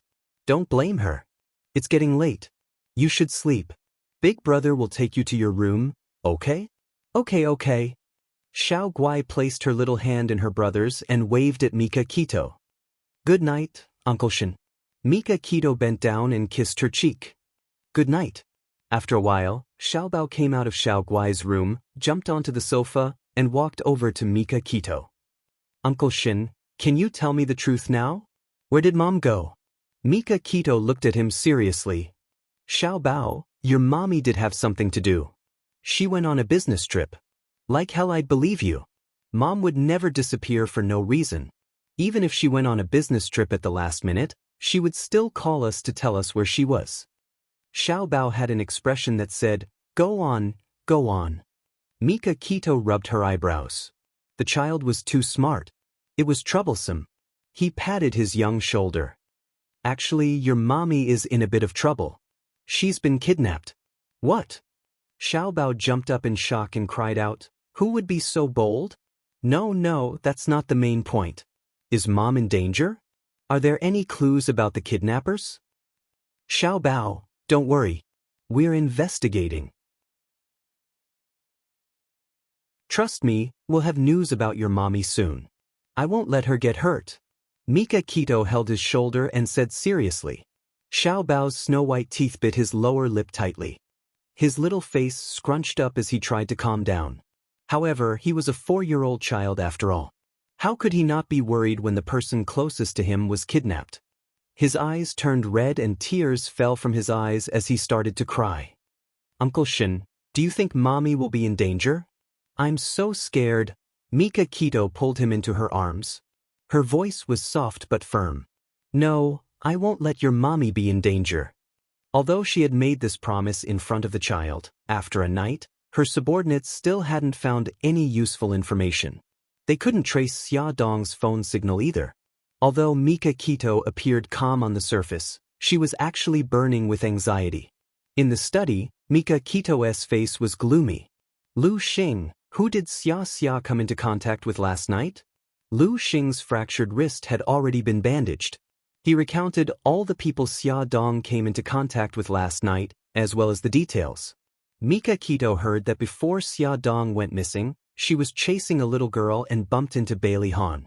Mika Kito frowned. That little girl might have been deliberately arranged by the kidnappers to lower Xia Xia's guard and lure her into a trap. Do you still remember what she looked like? Lu Xing nodded and took the pen and paper from Jiang Dao. With just a few strokes, she sketched a portrait of the little girl on the paper. Mika Kito waved her hand. Jiang Dao, pass down the order. Get everyone to search for the little girl's whereabouts. One of her subordinates knocked on the door hurriedly and walked in. Boss, we've questioned all the hotel staff. Witnesses said they saw a cleaner pushing a garbage cart out of the hotel. Mika Kito was shocked. Send someone to check all the garbage trucks in the hotel area. Ask around at the garbage recycling station. The subordinate obeyed and left. Lu Xing hesitated for a moment and said, Boss, maybe we can ask Bailey Han. He was the last person Miss Xia saw before she went missing. At that time, the little girl even grabbed his pants and smiled at him as if she knew him. Before she could finish her sentence, Mika Kito had already flashed past her like lightning and disappeared at the door. Mika Kito's heart pounded wildly. Was it Bailey Han who did it? He was about to marry Su Yunqian. Did he want to get rid of Xia Dong because he found out that she was pregnant? At the door of the conference room of Xinghao Group, Linda anxiously stopped the aggressive Mika Kito. Mr. Beiteng, you can't go in. The president is in a meeting. Beiteng Shen suddenly exerted force and pushed her away. With a kick of his long leg, the door of the conference room opened with a bang. He stood at the entrance of the conference room like a black-faced thunder god. Everyone present at the meeting turned to look at him. They were stunned, shocked, and confused. All kinds of gazes were intertwined with each other. Linda was crying and kept apologizing. I'm sorry, President. I couldn't stop him. Bailey Han looked at Mika Kito coldly. Mr. Beiteng, you'd better have a reasonable explanation. This is my explanation. Beiteng Shen suddenly rushed over, brandished his fist and heavily smashed it towards Qin Chao's face. Fortunately, Bailey Han nimbly dodged and avoided the fate of having his nose broken. Unfortunately, his laptop didn't escape this disaster. With a loud bang, it was swept to the ground by the force of his punch. Everyone looked at each other in dismay. Then they quickly reacted. When Bailey Han said, "Today's meeting will end here," they immediately scattered like birds and beasts and rushed out. Only Mika Kito and Bailey Han were left in the conference room. Mika Kito punched again and was furious. Bailey Han, you bastard. How could you hurt Xia like this? Bailey Han quickly grabbed his fist and his eyes were filled with anger. Mika Kito, what is the meaning of this? Are you still playing dumb?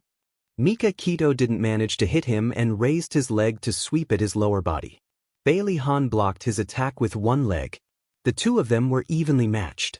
After more than 10 moves, the chairs in the conference room were knocked over and they were in a sorry state. The two of them held each other's arms, their murderous gazes intertwined, sparks flying.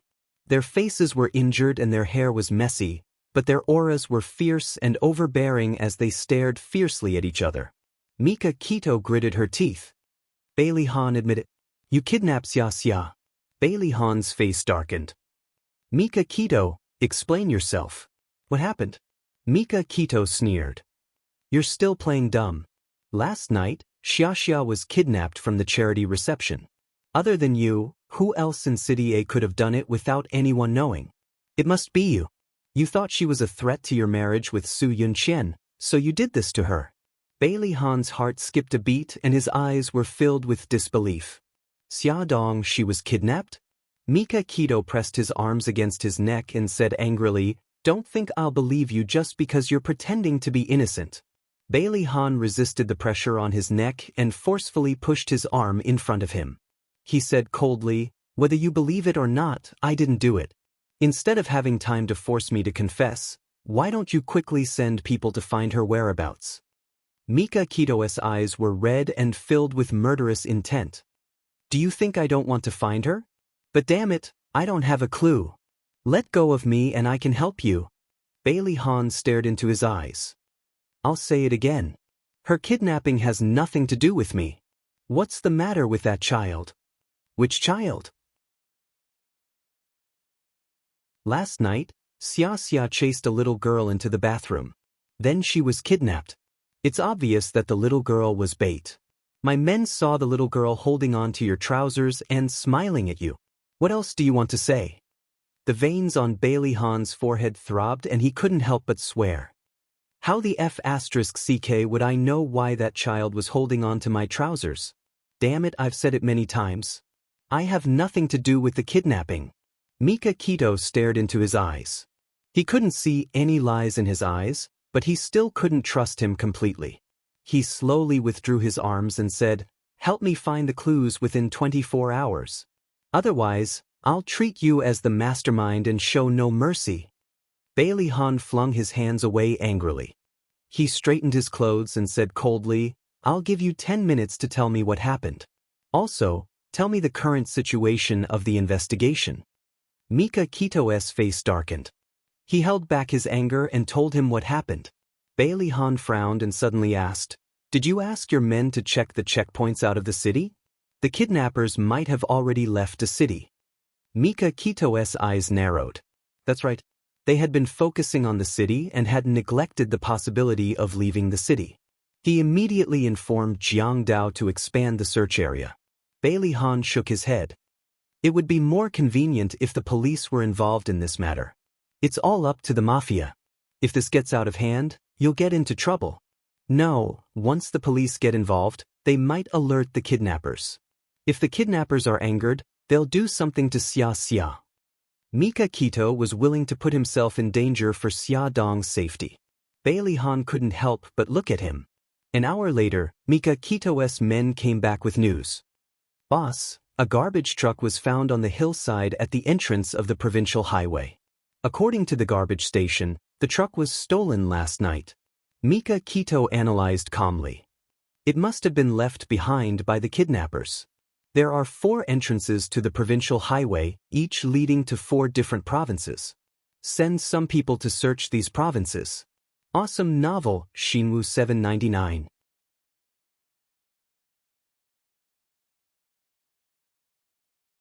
Chapter 103. Bailey Han pondered for a moment and said, "I have contacts in 2 of the provinces. I will ask them to help investigate in secret." Mika Kito nodded. When Xia Dong woke up, her head hurt. She frowned and opened her eyes. The next moment, she suddenly jumped up from the bed and looked at everything in front of her in disbelief. This was a house with mud walls. The low roof was covered with tiles. When she looked up, she could see bits and pieces of light shining in. If it was raining, it would definitely leak. This was the first time she saw what it meant to have 4 bare walls. In this room, there was nothing except for the shabby wooden bed, a small wooden table and a small wooden stool. She couldn't help but laugh coldly. Did she transmigrate? Or did she transmigrate into the recently popular farming novels? She touched her face and body. Fortunately, she was still herself. She patted her forehead and slowly recalled. Finally, she remembered that she had chased a little girl to the washroom. Then, she was knocked unconscious by the person hiding in the cubicle. After that, she came to this strange place. She touched her stomach with both hands. It was very stable and normal. The baby in her stomach should be fine. She realized that she was wearing a shabby floral shirt. It looked a little like a fabric from the 80s. Her legs were a little sore, as if she had gone through a long journey. Xia Dong rubbed her legs, then turned over and got out of bed. She walked to the shabby wooden door and pushed it. She wanted to go out, but the wooden door was locked from the outside. After pushing for a long time, she could only hear the clanking of the iron lock. "Is anyone there? Is anyone there?" Xia Dong shouted as she pushed the door open. Soon, she heard hurried footsteps, followed by the sound of the door being unlocked. The door opened, and a man with messy hair and an unshaven beard stood at the door. The man was wearing shabby clothes, and his pants were rolled up to his knees. He was barefoot and his feet were covered in mud. The man looked to be in his 30s. His skin was very dark, and he grinned, revealing a mouthful of yellow teeth. "Wife, you're finally awake. You scared me to death." The man spoke in a dialect, so Xiaodong couldn't understand him at all.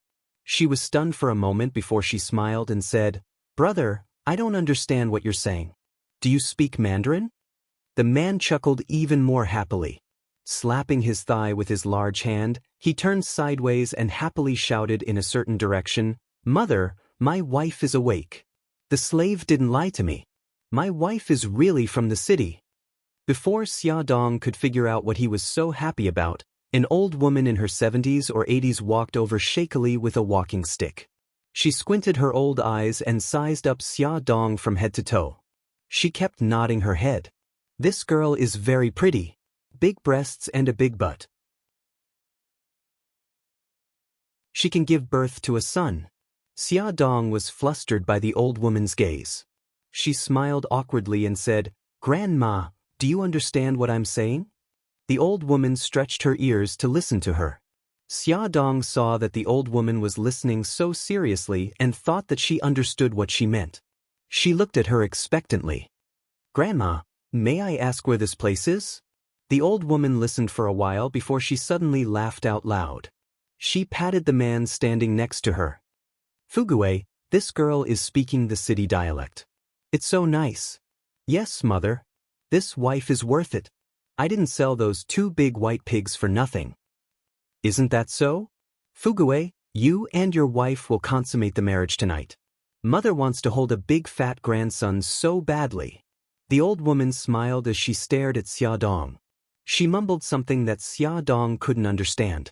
Xiaodong felt helpless. She could tell that this old woman should be the man's mother. The two of them were speaking the local dialect. Unfortunately, she couldn't understand a word, and the two of them couldn't understand her Mandarin at all. After talking for so long, the two of them couldn't understand each other at all. Xiaodong thought for a while and said, "This big brother and this old granny, oh no, this auntie, I don't know if you saved me, but I'm very grateful to you. When I get home, I'll definitely repay you." She didn't know if they could understand her.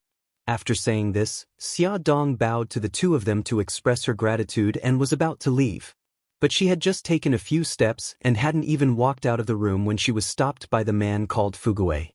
He grabbed her arm and pushed her into the room without any explanation. He slammed the door shut. Xiaodong was dumbfounded. When she came back to her senses, she rushed to the door and banged on it.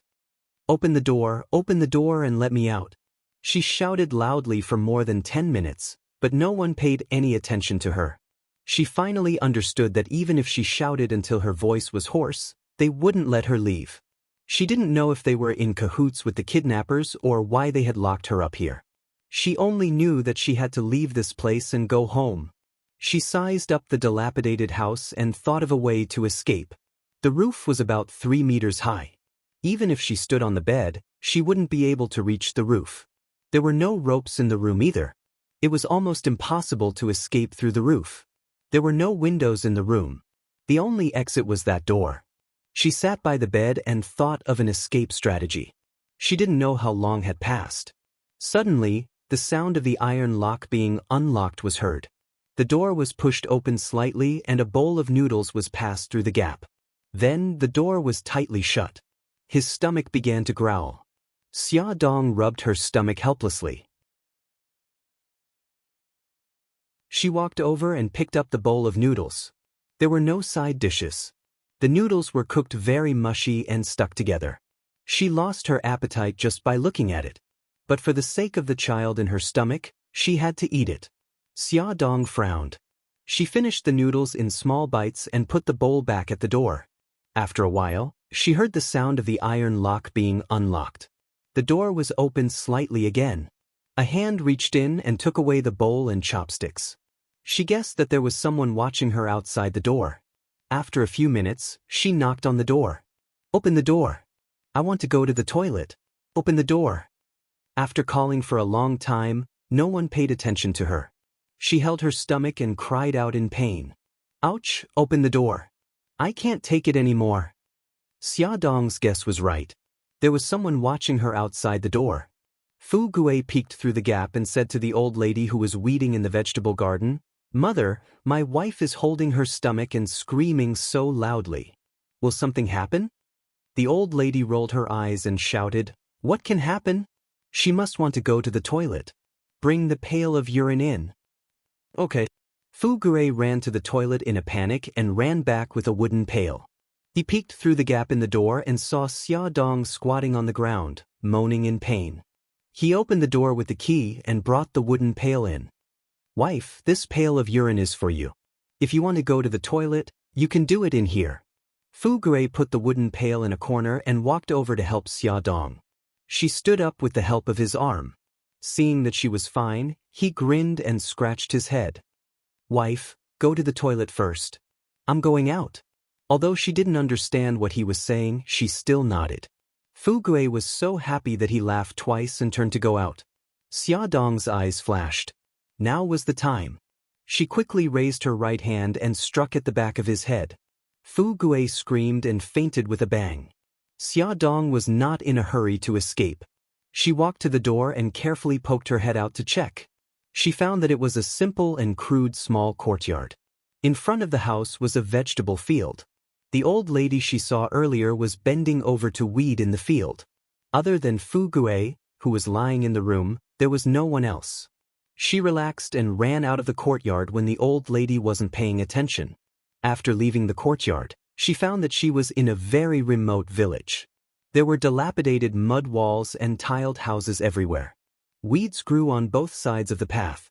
She didn't know which direction to go, so she randomly picked a path that looked relatively wide and ran along the path. She covered her stomach and didn't dare to run too fast. When she saw someone passing by, she lowered her head and slowed down, afraid that she would be caught by the kidnappers again. After walking for nearly half an hour, Xiaodong finally saw a bumpy road. At this moment, a hand-guided tractor rumbled over. She ran over and waved with all her might. Master, stop the car. Please stop. The tractor stopped. The driver was a man in his 30s or 40s. His eyes weren't big and he looked like he was smiling. He seemed to be very easy to talk to. Xiaodong quickly said, Master, I want to go to the city. Can you tell me how to get there? Go to the city? The man spoke in Mandarin for the first time. Although it was a little clumsy, Xiaodong could understand. She nodded excitedly. Master, I want to go to the city. How should I get there? The man's gaze looked her up and down, making her feel very uncomfortable. She couldn't help but frown. The man seemed to feel her uneasiness and displeasure. He smiled. I happen to want to go to the city too. Why don't I give you a ride? Really? Xiaodong was so excited that her eyes shone. Thank you so much. The man smiled. Get in the car. Okay, thank you, master. Xiaodong climbed into the car. The tractor rumbled on. After walking for nearly 10 minutes, Xiaodong felt that something was wrong. The direction they were heading in was the direction she had escaped in. Although one was a road and the other was a small path, they were heading in the same direction. Xiaodong shouted, Master, stop the car. The man driving the tractor turned a deaf ear and continued to drive the tractor with a rumbling sound. The uneasiness in Xiaodong's heart grew stronger and stronger. She felt that the man was lying to her. She shouted, Stop the car. If you don't stop the car, I'll jump down from here. The man finally reacted. He turned around to look at Xiaodong and chuckled. Miss, the city is still far away. Don't worry. Xiaodong's face turned cold. I'm not going to the city. Put me down. How can that be? I promised to send you to the city, so I must send you there. Cut the crap and stop the car. Xiaodong climbed to the side of the tractor and made a gesture of jumping down. Stop the car, or I'll really jump down. Although the distance was not high and the tractor was not fast, there were a lot of gravel on the road. If she jumped down, she would inevitably sprain and bruise. Don't be impulsive, don't be impulsive. I'll stop immediately. When the man saw that she was serious, he rolled his eyes and slowly slowed down. He didn't stop the car until he arrived in front of a farmer's yard. As soon as the car stopped, Xiaodong got out of the car and was about to leave. Powerful novel, Hongcha 866.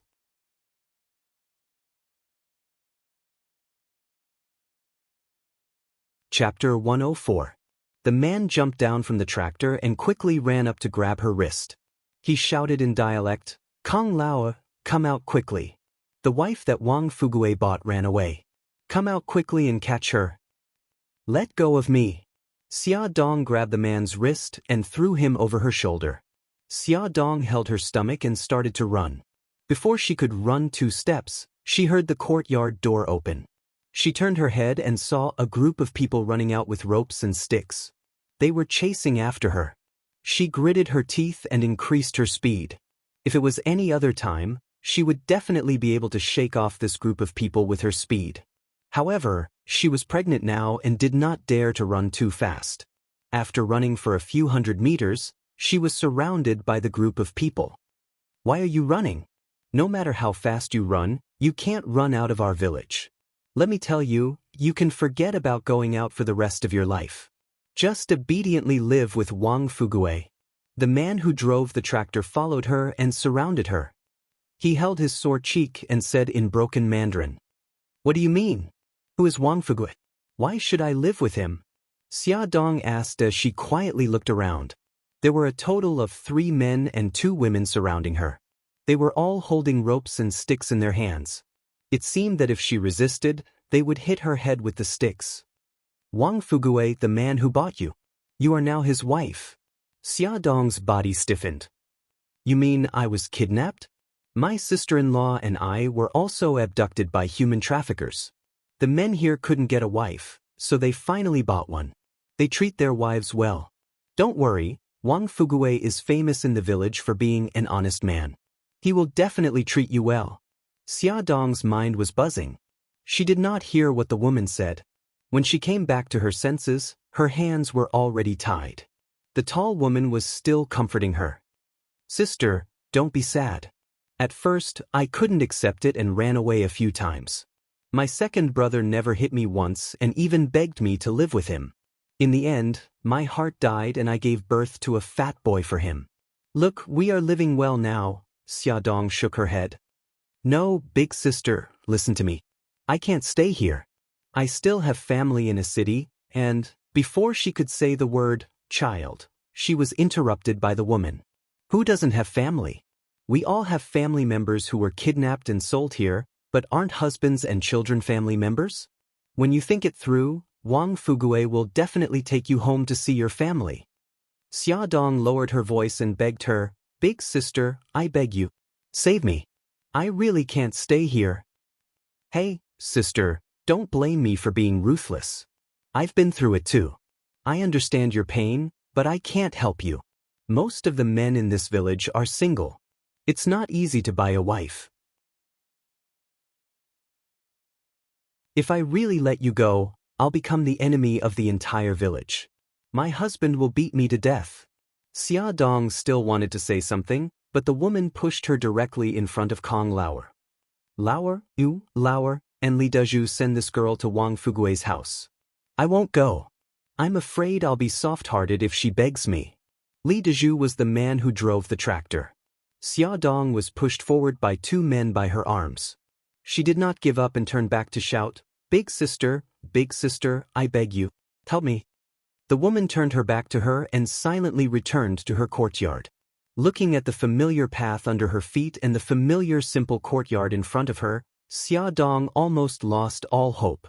But when she thought of the child in her belly and Xiao Guai and Xiao Bao who were thousands of miles away, she became determined again. She must escape.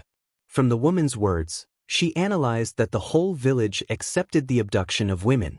Without a map and a detailed plan, even if she escaped from Wang Fugue's house, she would not be able to escape the village. Wang Fugue was knocked unconscious by Xia Dong and had not yet woken up. The old lady found that the daughter-in-law she bought was missing. She was so anxious that she jumped.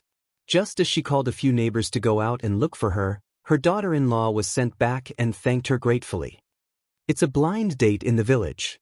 Don't thank me. Granny Fong, watch her closely in the future. Don't let her run away again." Kong Lauer and Kong Lauer reminded her and helped Granny Fong lock Xia Dong in the room. Granny Fong thanked them again and brought out the tea she brewed. The 3 of them sat in the courtyard and chatted. As they chatted, Wang Fugue woke up. He heard that his daughter-in-law had run away and stopped Li Daju's tractor. Li Daju called the Kong brothers to catch her and thanked them profusely. Li Daju smiled despite the pain from the fall. Fugue, that daughter-in-law of yours is quite strong. Be careful and don't get hit by her.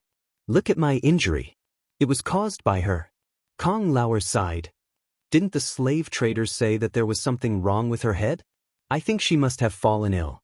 The people outside were chatting in a language that Xia Dong did not understand. She sat at the head of the bed and felt that something was wrong with her body. It was as if there were thousands of little insects gnawing on her flesh and bone marrow. It was itchy and painful. Her hands and feet began to tremble, and her whole body trembled. Her eyes were sore, and her nose was itchy and spicy. Tears flowed uncontrollably from her eyes, and mucus flowed from her nose like clear water. There was no tissue in the room, so she could only use her sleeves to wipe her tears and mucus. However, no matter how hard she tried, she could not wipe them clean. Her body was itchy, painful, and numb. She hugged her head and screamed in pain. It's so uncomfortable. She lay on the bed in pain. She wanted to roll around to relieve the pain, but there was still a trace of consciousness in her mind. She could not hurt her child. She absolutely could not. Ah, it hurts. Xia Dong's fingers clenched the bedboard tightly as she endured the bone-chilling pain. Her head began to spin, and her vision began to blur. However, the pain and discomfort in her body became clearer. The pain in her limbs and bones were transmitted to her mind. Painful screams kept coming out of the room. Wang Fugue jumped up from the stool. He wanted to go into the room to take a look, but Granny Fong stopped him. That woman is full of tricks. She must be trying to coax you again. You're not allowed to go. Mother, the slave said that she has a mental illness. What if she has a relapse? Mother, just let me go in and take a look. Kong Lauer said, Granny Fong Fugue is right. I heard her scream so miserably. Maybe she really has a relapse. Li Daju said, Yes, Granny Fong. Ask Fugue to open the door. We will go in together. Even if she plays tricks, we won't be afraid. Granny Fong thought about it and agreed. What if something happened to the daughter-in-law that she had bought with great difficulty? It was better to go in and take a look. The door opened, and the 5 of them went in together. Some of them were holding sticks, while others were holding ropes.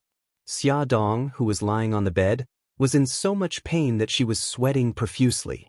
Her whole body was trembling, and her hands and feet were beginning to spasm and twitch. Li Daju slapped his thigh. Oh no, Fugue. It seems that your wife is really sick. Hurry up and find the thing that the slave gave you. Okay. Wang Fugue was an honest man. When he heard this, he ran out in a hurry.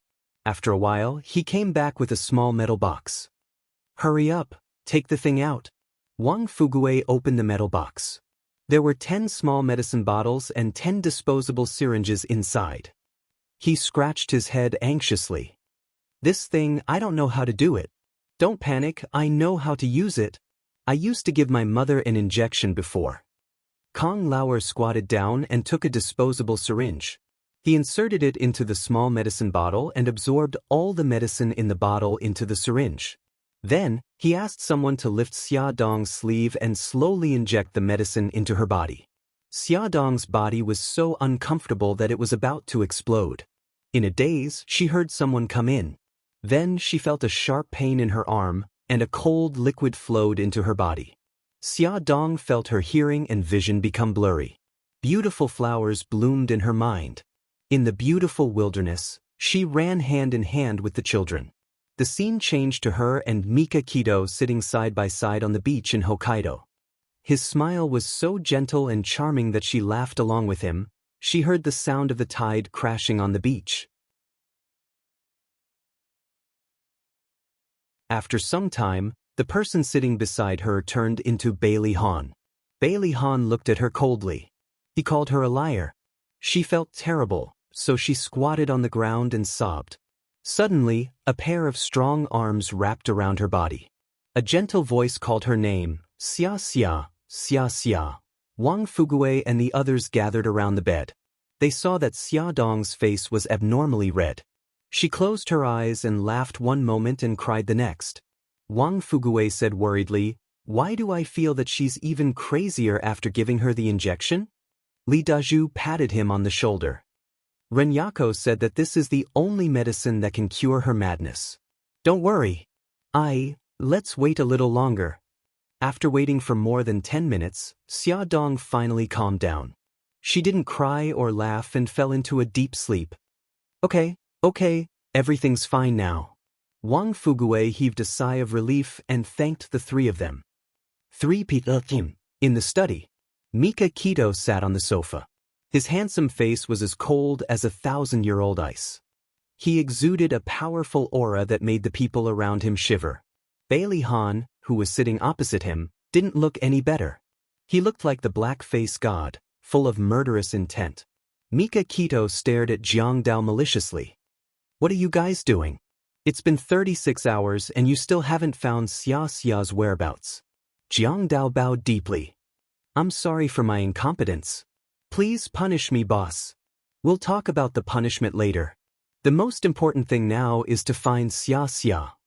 Mika Kito pursed his thin lips and his eyes emitted a terrifying light. "We have to find her at all costs.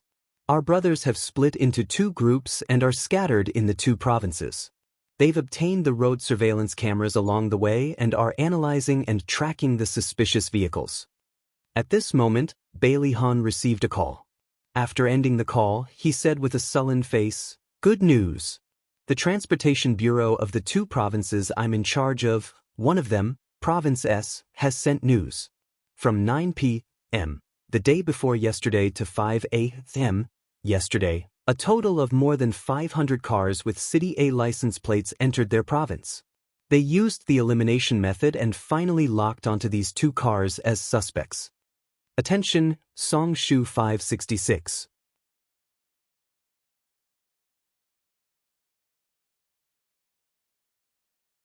Chapter 105.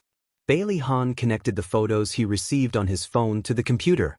There were 2 high-end sports cars, one a Ferrari and the other a Land Rover. Mika Kito carefully observed the 2 photos, then pointed to the Land Rover and said, "I think it's more likely to be this car. The back of this Land Rover is more spacious. If the kidnappers put Xia in it, it would be more suitable." "I agree with you," Bailey Han said in a deep voice. "So, I have already asked them to focus on this Land Rover." Tracking the kidnappers was a race against time. On the other side, when Xia Dong woke up, it was already nighttime. There was no light in the room, so it was dark. Looking up at the ceiling, she could see the starlight shining through the cracks of the tiles. Her body was wet as if she had just been fished out of the water. Her face was also sticky. She wanted to take a bath in disgust, but when she got out of bed, she realized that she was trapped in a small farmhouse. Her body was still a little sore and her head was a little dizzy. She felt that something was wrong. She still remembered the pain of hundreds of insects biting her heart before she fainted. Was there something wrong with her body? The door creaked open. Wang Fuguei walked in with a wooden stick in one hand to prevent her from escaping and a bowl of rice in the other. "Honey, you're awake. How do you feel? Are you still feeling unwell?" He put down the bowl of rice, found the switch on the wall, and turned on the light. Xia Dong couldn't understand his words, but she could see the worried expression on his face. She held her forehead with one hand and showed a pained expression. Holding on to a glimmer of hope, she said, "I have a headache and I'm not feeling well. Can you find someone who can understand me?" "Do you have a headache?" Wang Fuguei couldn't understand her words, but he could see her movements. He was so anxious that he jumped up and down. Suddenly, he slapped his head and said, "How could I forget? I can't understand city dialect, but Eiko can." "Wife, don't worry, I'll be right back." Wang Fuguei ran away after saying that, not forgetting to lock the door before he left. Just as Xia Dong was guessing his actions, he suddenly ran back with a young girl in her early 20s. The girl had a long ponytail and was wearing a white t-shirt and a pair of washed-out jeans. She smiled shyly at Xia Dong and said, "Second aunt, my name is Eiko. Wang Fuguei is my second uncle." Xia Dong stared at her with wide eyes. You can speak Mandarin? Eiko nodded shyly. Yes, I went to high school. Why didn't you continue reading? Eiko lowered her head. My family had no money and my father was sick, so I dropped out of school. Wang Fugue saw that they were chatting and hurriedly nudged Eiko. Eiko, ask your second aunt where she's feeling unwell. Eiko then remembered the main reason why her second uncle had dragged her over. She hurriedly asked, Second aunt, where are you feeling unwell? Xia Dong didn't answer her question. Instead, she asked, Eiko, I suddenly felt unwell in the afternoon. Later, I remember that your second uncle and the rest came in. They seemed to have injected me with some medicine, and I fainted after that. Why don't you ask your second uncle what kind of drug he injected me with? Eiko nodded and turned to Wang Fugue. She repeated Xia Dong's words in Mandarin. Wang Fugue told Eiko everything that the human trafficker said, and Eiko repeated it to Xia Dong in Mandarin. Second aunt, my second uncle said that the human trafficker said that you were from the city and had always been crazy. Our family despised you, so they didn't want to raise you. That's why the human trafficker brought you to our village. When the human trafficker sold you to second uncle, he left behind a box of medicine. He said that if you fell ill, second uncle could inject you with it, and your illness would get better. Xia Dong's face turned pale. What are the symptoms of the crazy illness that the human trafficker mentioned? Eiko translated Wang Fugue's words. The human trafficker said that when you fell ill, your whole body would convulse, and you would cry and have snot running down your nose. It would be very painful. Eiko, can I take a look at the medicine that your second uncle mentioned? Xia Dong's heart thumped. She was certain that she wasn't crazy, but what exactly was wrong with her body? Did the kidnappers do something to her? Eiko turned to ask Wang Fugue. Wang Fugue nodded and quickly returned with a small metal box. After opening the box, Xia Dong saw that there were 9 medicine bottles neatly arranged. Beside them were 9 disposable syringes. There were no labels on the medicine bottles, so she didn't know the name of the medicine, let alone its composition.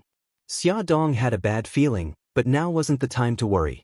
The most important thing now was to escape from this mountain village. She closed the metal box and asked Eiko, Eiko, can you tell me where we are? Eiko said, the village we live in is called Chiligo. It's under the jurisdiction of El City. El City. Xia Dong knew this place. It was more than 500 kilometers away from a city and was under the jurisdiction of another province, S province. The kidnappers had abducted and sold her to another province. Xia Dong's fingernails were deeply embedded in her palms. Her face was pale and she forced a smile. Eiko, I'm bored here alone. If you're free, can you come and chat with me? Eiko nodded. Of course, second aunt. My second uncle is a good person. Don't worry, he'll be good to you. Eiko, I can't accept it now. Give me some time. Let me calm down for 2 days, okay? Xia Dong knew that no matter what she said, Eiko would only persuade her to accept her fate. Therefore, she had to pretend to be resigned to her fate to win their trust, and then find a way to escape.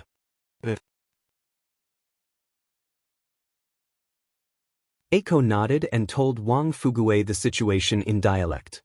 Wang Fugue glanced at Xia Dong, who was a little uneasy. After hesitating for a long time, he nodded and turned to walk out of the room. Eiko said with a smile, Second aunt, don't worry. My second uncle won't be staying here for the next 2 days. Xia Dong held her hand. Eiko, thank you. Can you stay with me tonight? Okay, second aunt. First, the food is getting cold. I'll go home and tell my mother. I'll be right there. After Eiko left, Xia Dong brought over the rice bowl on the wooden table. Dinner was rice, cabbage, and white meat. Although it didn't look good, it tasted good. Xia Dong finished it quickly. Eiko came back with a blanket and pillow. She said as she made the bed, Second aunt, where are you from?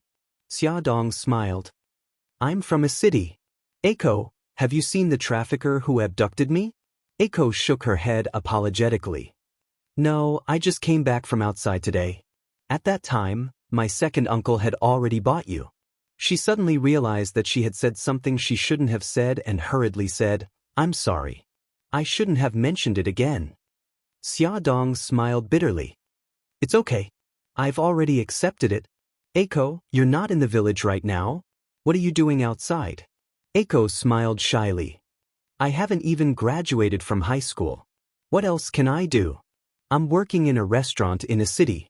If it weren't for my father's illness, I might still be working in the restaurant. Xia Dong pointed at her jeans pocket and smiled. When you were making the bed just now, I saw the English vocabulary card in your butt pocket. I can see that you're a hard-working person. Eiko, believe me. One day, you'll realize your dream. Eiko blushed in embarrassment. They all laughed at me for not knowing myself. Second aunt, you're the first person to encourage me. Xia Dong blinked. How can a swallow know the ambition of a swan? The people who laugh at you don't have dreams, so they're jealous of you who have dreams. Eiko chuckled. She tilted her head and looked at her. She mustered up her courage and asked, Second aunt, I think you know a lot of things. How did you get that kind of illness? Did your family really abandon you? Xia Dong looked into her eyes and said seriously, Eiko, if I told you that I'm not sick, that my family didn't abandon me, and that I was kidnapped and sold to 7 Mile Gully, would you believe me? Eiko was shocked. She avoided her gaze in a panic. No, I don't know. Xia Dong reached out and held her shoulders. She forced her to look into her eyes and said slowly, Eiko, don't call me second aunt. My name is Xia Dong. I'm from City A, and I'm the editor-in-chief of Charm magazine. Eiko's eyes shone with disbelief. She asked in a daze, You're really the editor-in-chief of Charm magazine? Xia Dong nodded solemnly. It's the real deal. Eiko murmured, I watch TV. I heard that the donation for Yutong Elementary School was initiated by the editor-in-chief of Charm magazine. Was it you? Xia Dong's eyes lit up. It was me. You know about this event too? Eiko nodded fiercely, her face full of admiration. You don't know how successful that event was. Even many of our restaurant's employees donated. I also donated. At that time, I really admired you. I didn't expect to see you one day. In this way, I didn't expect to see you either. Xia Dong smiled bitterly. Eiko grabbed her hand. Second aunt, oh no, Chief Editor Xia, were you really kidnapped? Xia Dong nodded and told her what happened that night in detail. Finally, she looked into her eyes and said seriously, Eiko, can you help me? Eiko bit her lip. You want me to help you escape? That's right. Will you help me? Xia Dong looked at her eagerly. No, you can't. Ingzi pushed her hand away in panic. She was about to cry. Chief Editor Xia, I like you very much and I admire you very much. I'm sorry, I can't help you. Why can't you help me? Can you tell me the reason? Because second uncle is my family's benefactor. Eiko's eyes were red and her voice was choked with sobs. When I was in high school, my father fell seriously ill. In order to treat him, I dropped out of school and went to work, but the money I earned was not enough. It was second uncle who took out the money he used to get a wife to treat my father's illness. If he didn't do that, he wouldn't have been single for so long. Chief Editor Xia, you were bought by second uncle with the money of 2 white pigs. If I help you escape, then second uncle will really lose everything. Eiko, listen to me. Xia Dong looked at her and said seriously, I won't let your second uncle's money go to waste. I can introduce him to jobs so that he can earn more money to get a wife. I can also introduce you to jobs to treat your father's illness. If you want to continue studying, I can arrange for you to continue studying. Believe me, even if I escape, I won't let you suffer. I will change your living conditions. But, Eiko stammered, not knowing what to say. But what? You don't believe me? Add, Song Shu 566.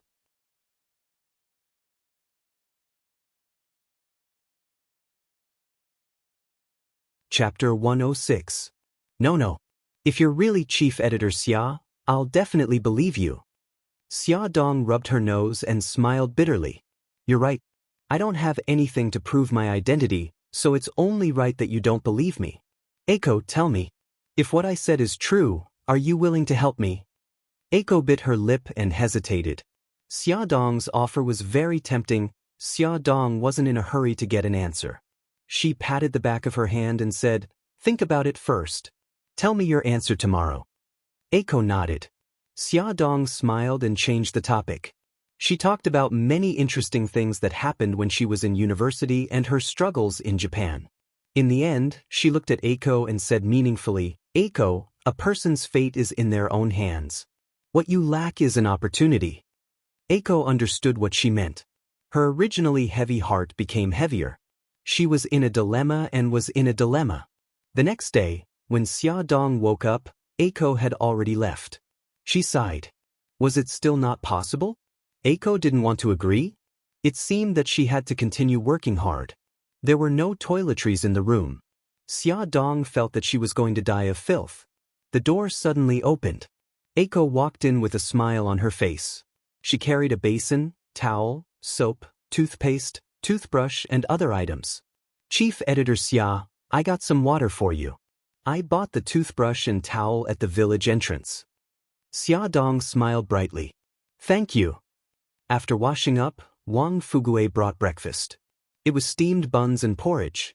Eiko accompanied her to finish breakfast and said softly, "Chief Editor Xia, it's not that I don't believe you. I just want to be more cautious. Do you have any way to prove your identity?" Xiaodong was overjoyed. It seemed that Eiko was persuaded by her. She thought for a moment and said, "I'll tell you the phone number of the magazine. You can call it and say that you're Yi Siki, the editor-in-chief's good friend, and you're looking for the editor-in-chief's assistant, Lilith. When Lilith answers the phone, you can ask whatever questions you want to ask to prove my identity." Xiaodong added, "Eiko, I have a favor to ask of you. Don't tell anyone about my disappearance." Xiaodong guessed that with Bai Tangshin's style of doing things, after she disappeared, he would definitely think of a way to cover up this matter. Then her colleagues in the company wouldn't know about her disappearance, and she would continue to hide it, so as not to cause unnecessary trouble. Eiko rubbed her fingers and hesitated for a while before continuing, If I prove your identity, what should I do to help you without harming my uncle?" It was illegal to buy and sell women, so Eiko had to consider the issue of protecting her uncle. Xiaodong had already thought of a way. She said, "After you prove my identity, you don't have to call the police. Just call my friend and tell him my specific location.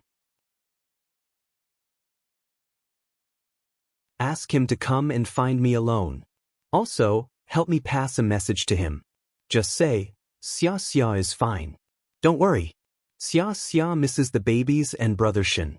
As long as you say this, he will know it's me." Eiko quickly took out a pen and paper and wrote down everything Xiaodong said, including the 2 phone numbers. Eiko carefully put the note in her pocket and said, "Only Li Daju's house has a phone in the village, but Li Daju can speak Mandarin.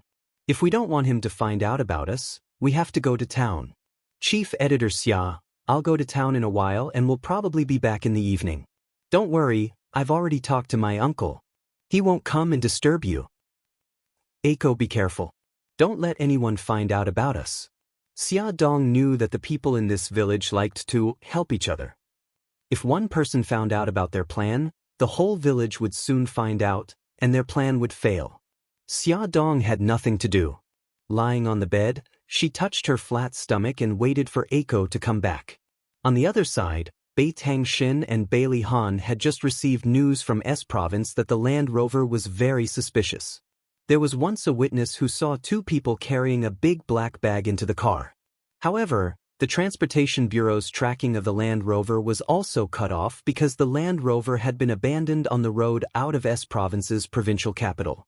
After investigation, it was confirmed that the Land Rover was also a stolen vehicle. There were no clues in the car, not even a strand of hair. The kidnappers are very cautious. Bai Lihan rubbed his eyebrows. This is a well-planned kidnapping. The kidnappers didn't ask for a ransom. What are they trying to do? If they wanted Xiaodong's life, they wouldn't have taken the risk and brought her so far away. This meant that Xiaodong was still safe for the time being. Mika Kito's face was very ugly, and her eyes were burning with anger. "No matter what they are trying to do, once I catch them, I'll make them beg for death." Bai Lihan walked to the desk. There was a large map on the desk. He pointed at a place and said, "The Land Rover was abandoned here. This route leads to 4 cities. The kidnappers keep giving us multiple choices. Mika Kito gritted her teeth. Jiang Dao, inform our brothers in the other 2 provinces to hurry to these 4 cities. The search area has been narrowed down. I don't believe that we can't find Xia Xia. There's no need for that. Leave these 2 cities to me. Bailey Han pointed at 2 of the cities. I plan to go to the capital of S province. It's closer to the 4 cities. Once there's news, we can get to Xia Xia faster. Mika Kito didn't stand on ceremony. The most important thing now was to find Xia Xia's whereabouts. The longer Xia Xia stayed outside, the more dangerous it would be. Bailey Han looked at Mika Kito. I'll go with you. Bai Tangshan originally wanted to refuse, but when he saw Bailey Han's dark eyes that didn't allow him to refuse, he changed his mind. Bailey Han had connections in S province, and if there were any accidents, he could still help. They boarded Bailey Han's private jet and arrived at the capital of S province in 2 hours. As soon as they got off the plane, Mika Kito received a call from an unknown number. After listening to the words on the other side of the phone, Bai Tangshan froze in his steps. His face revealed an ecstatic expression as he excitedly said, "Please tell me her specific location." A clear female voice came from the other end of the line. L City, 7 Mile Gully. Chief Editor Xia asked you not to call the police. Okay, I got it. Thank you very much. Mika Kito hung up the phone. She was so excited that her eyes turned red. Bailey Han looked at her deeply. Do you have news about Xia Dong? Yes, she's in L City. After Mika Kito said this, she immediately contacted Jiang Dao and asked him to gather his men in the other 3 cities. His men in L City would stay in the city and wait for his orders. L City was a small city. There was no airport, so the plane couldn't land. Bailey Han and Mika Kito had to drive there. They rushed there as fast as they could. It was already about 4 o'clock in the afternoon. By the time they arrived at 7 Mile Gully, it was already past 8 o'clock in the evening. At this time, Xia Dong and Eiko were chatting in bed. Eiko said, Chief Editor Xia, I called your friend at noon and told her our address. Xia Dong hugged her. Eiko, thank you for your hard work. Don't worry. I won't let you down. I will help you change the situation at home. Eiko nodded. I know. I believe in you. Chief Editor Xia, can you tell me more about your university life? I'm very curious. Okay. Xia Dong smiled and told her about her university life. She listened carefully, her eyes shining with envy and longing. After an unknown period of time, Xia Dong began to feel uncomfortable. What happened yesterday afternoon happened again. Her whole body was itchy and painful. She clenched her teeth and tried to control it, but she couldn't. Her body began to tremble, and her hands and feet trembled like a patient suffering from epilepsy. Eiko was shocked. Chief Editor Xia, what's wrong? Where do you feel uncomfortable? I feel so uncomfortable. Xia Dong groaned in pain. Her eyes and nose began to secrete liquid again. She felt so uncomfortable that she wanted to bang her head against the wall. She clasped her fingers tightly on the bedboard to prevent herself from rolling around and hurting the child. Chief Editor Xia, don't scare me. What's wrong with you? Eiko looked at her uncomfortable face and didn't know what to do. She could only help her hold her body down and stop her from moving around. Find a rope, tie me up. Xia Dong couldn't hold on any longer. Her vision began to blur, but her mind was still clear. She wanted to protect the child. She had to tie her hands and feet so that she wouldn't move around. Eiko was shocked by her painful voice. She suddenly remembered that second uncle still had the medicine.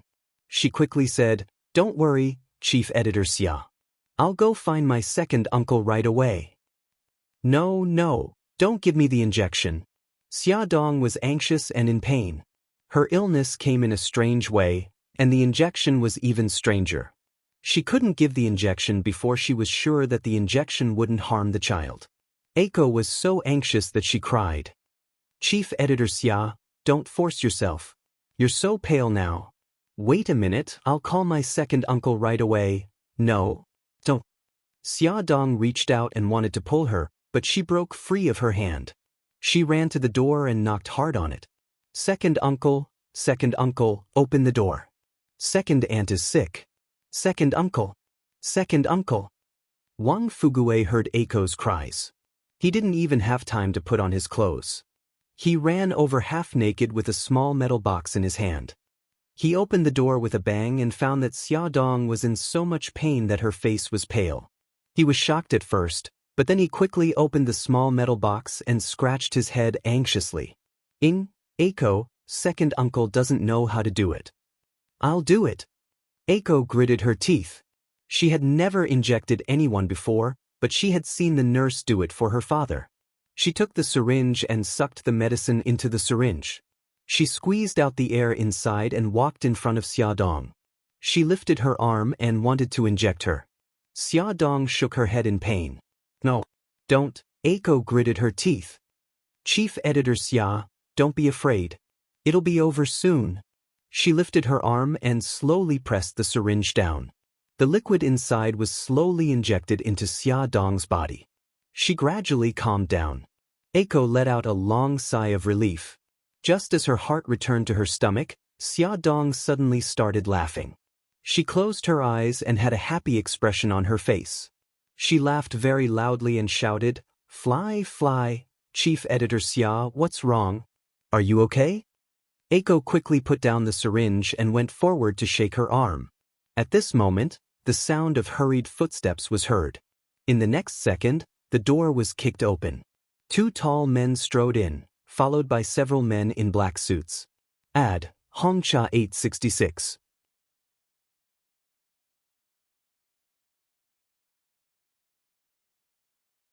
Chapter 107. Wang Fugue was shocked. He picked up a small stool from the ground and stood in front of them. Who are you? Eiko was stunned for a moment before she reacted and asked in Mandarin, Are you Chief Editor Xia's friends? Mika Kito nodded. I received your call today. Is she here? I heard her laughter. Yes, Chief Editor Xia is here. Eiko quickly pulled Wang Fugue over and pointed to the bed. My uncle is not a bad person. Please don't make things difficult for him. The moment he saw Xia Dong, Mika Kito was no longer in the mood to deal with anyone. He just nodded and strode to the bed. Bailey Han stood beside the bed almost at the same time as him. Mika Kito did not hesitate and directly hugged Xia Dong in his arms. Xia, I'm here to pick you up. Xia Dong giggled. Her eyes were blurred, as if she was immersed in her own world. She pointed to the ceiling and muttered to herself, Flowers, so many flowers. Mika Kito was shocked. Xia, what's wrong with you? Look at me. Bailey Han's heart, which had already fallen into his chest, suddenly rose. His expression became very ugly, and his sharp eyes quickly fell on Wang Fugue and Eiko. What did you do to her? Seeing the two of them, Wang Fugue guessed that they were Xia Dong's relatives. He was extremely dejected. Moreover, he did not understand Mandarin, so he could only stare at them. Eiko quickly explained, We didn't do anything. Chief Editor Xia just fell ill. I injected her with some medicine, but I didn't expect her to become like this. Bailey Han's eyes were cold. He took a few steps forward and stared at Eiko. What do you mean by falling ill? Xia Dong is not sick at all. What medicine did you inject into her? Eiko was frightened by his strong aura and took 2 steps back. She trembled as she picked up the medicine bottle in the metal box and said, This was left behind by a human trafficker. He said that he injected Chief Editor Xia when she fell ill. Bailey Han picked up the medicine bottle and looked at it carefully. He did not find any clues, but he had a vague guess. Mika Kito comforted Xia Dong for a long time, but Xia Dong did not get better, so he turned his attention to them. Bailey Han handed the medicine bottle to him with a frighteningly gloomy face. I hope you are not like what I guessed. Mika Kito looked at the medicine bottle and then looked at Xia Dong's reaction. His face became as ugly as Bailey Han's. After a while, he squeezed out 2 words, Lei Feng. His voice was so low that only the 2 of them could hear it. The 2 of them looked at each other without saying a word. Their eyes were full of anger. Xia Dong suddenly laughed out loud. The two of them looked at her with pity in their eyes. However, Bailey Han held back, while Mika Kito grabbed Xia Dong's hand without hesitation to prevent her from hurting herself. Wang Fugue looked over and wanted to go forward, but he was stopped by the people brought by Mika Kito. Eiko quickly pulled him back. Second uncle, they are second aunts, oh no, chief editor Xia's friends. Let's go out first. Wang Fugue sighed. As he walked out, he turned back to look at Xia Dong. Eiko grabbed his arm and dragged him out. After about half an hour, Xia Dong slowly woke up. She opened her eyes and saw Mika Kito with a worried face. She looked up slowly and saw the expressionless Bailey Han. She said softly, "Brother Shen, Mr. Bailey." Bailey Han could immediately tell how close she was to them from the way she addressed them. He felt a little uncomfortable. Mika Kito pulled her into his arms. Xia, I'm glad you're okay." Bailey Han looked at them and felt that they were an eyesore. He turned around and walked out of the room. When he walked out to the courtyard, Su Yunqian called, "Han, why aren't you home? I wanted to spend a beautiful night with you." Su Yunqian was so excited that she wanted to jump up and down whenever she thought about Xia Dong being sold to a poor village, getting addicted to drugs, and even giving birth to a deformed child. She was in such a good mood that she wanted to look for Bailey Han to celebrate with him. However, when she went to his villa, he was nowhere to be found. Bailey Han rubbed his eyebrows and said softly, "I was on a business trip. I left in a hurry, so I didn't inform you." "It's okay. You should rest early. Don't tire yourself out." Su Yunqian was in a good mood, so naturally, she was easy to talk to. "Okay, you should rest early too." Bailey Han hung up the phone and stood in the small courtyard. He frowned slightly. Who on earth wanted to harm Xia Dong and make her addicted to drugs? He pinched the space between his eyebrows. Drug addiction? How should he get her to quit? In the room, Xia Dong leaned against the pillow weakly. She smiled faintly and said, "Brother Shin, you came so quickly. Eiko just called you in the afternoon and you're already here in the evening." Mika Kito stroked her hair. The man who had always been resolute actually had red eyes. "I'm sorry, Xia. I didn't protect you well." Xia Dong shook her head. "Brother Shin, it's not your fault. I was the one who let my guard down. Brother Shin, I want to go home. I miss the children. I also miss Auntie and the rest. If they know that I'm missing, they will be very worried." Mika Kito couldn't help but kiss her on the head. "You should rest for the night. We'll go home early tomorrow morning. Don't worry, I lied and said that you were on a business trip. I also lied to your company and said that you were sick and asked for leave for you." Xia Dong smiled. "Brother Shin, I knew that you would have a way." Xia, are you afraid?" Mika Kito stroked her face. Her delicate little face had lost a lot of weight and her chin seemed sharper. "I'm not afraid. I know that I will escape. I also know that Brother Shen will think of a way to save me." Mika Kito pulled her into his arms. He wished that he could rub her into his body and make her a part of him. That way, he would never have to worry about her leaving him again. "Brother Shin, I want to give the children a call."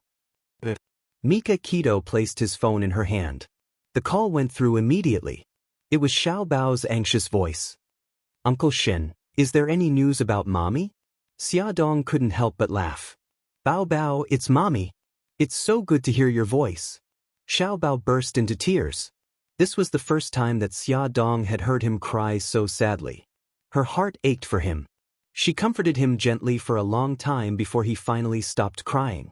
He said awkwardly, "Mom, I wasn't the one crying just now. It was the children on TV who were crying." I know.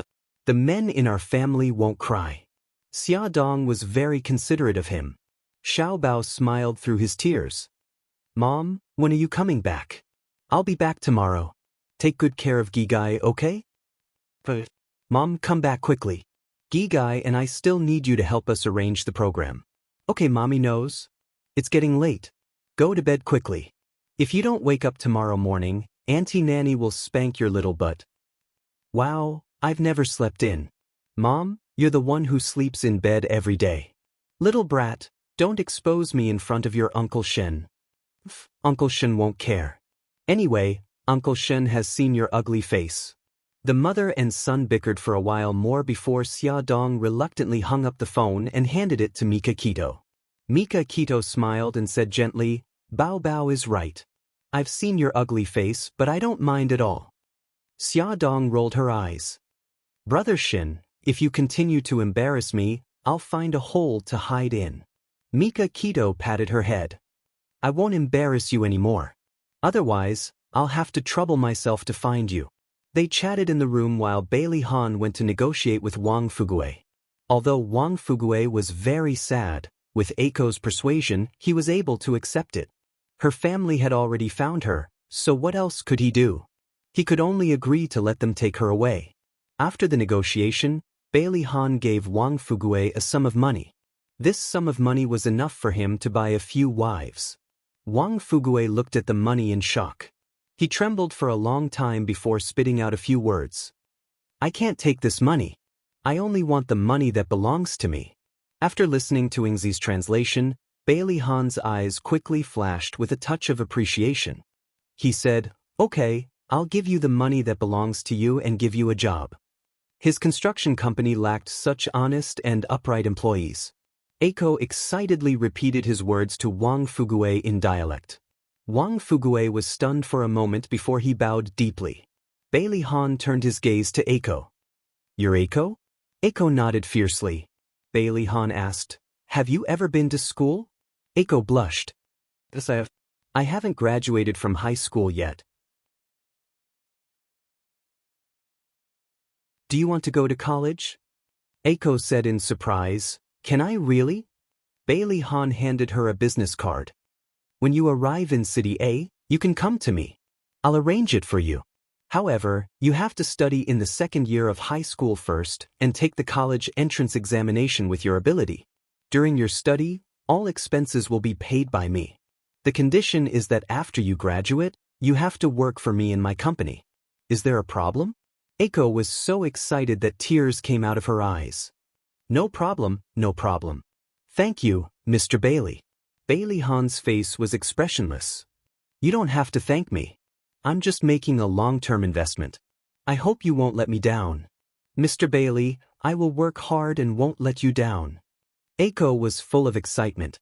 She vacated the best room in the house, laid out clean sheets and quilts, and nervously asked Bailey Han to stay in it. Although Bailey Han was the son of a rich family, he was not a playboy. He had even slept in caves and deserted islands. Of course, he did not care about the shabbiness of the room. He nodded lightly. On the other side, Wang Fugue also prepared a room for Mika Kito. Mika Kito let her 4 subordinates stay there, and she squeezed on the bed with Xia Dong. Although Xia Dong was a little embarrassed, she did not say anything in consideration of the fact that there were too many people and too few beds. Early the next morning, Xia Dong woke up. Mika Kito was no longer by her side. Xia Dong remembered that she had told him about the agreement between her and Eiko last night and asked him to help deal with it. Perhaps he had gone to deal with it. After she finished washing up, Mika Kito came back. She did not look good. Xia Dong asked, Brother Shin, what's wrong? Mika Kito snorted coldly. Bailey Han beat me to it. Ah. His face was dark. Bailey Han already settled it last night.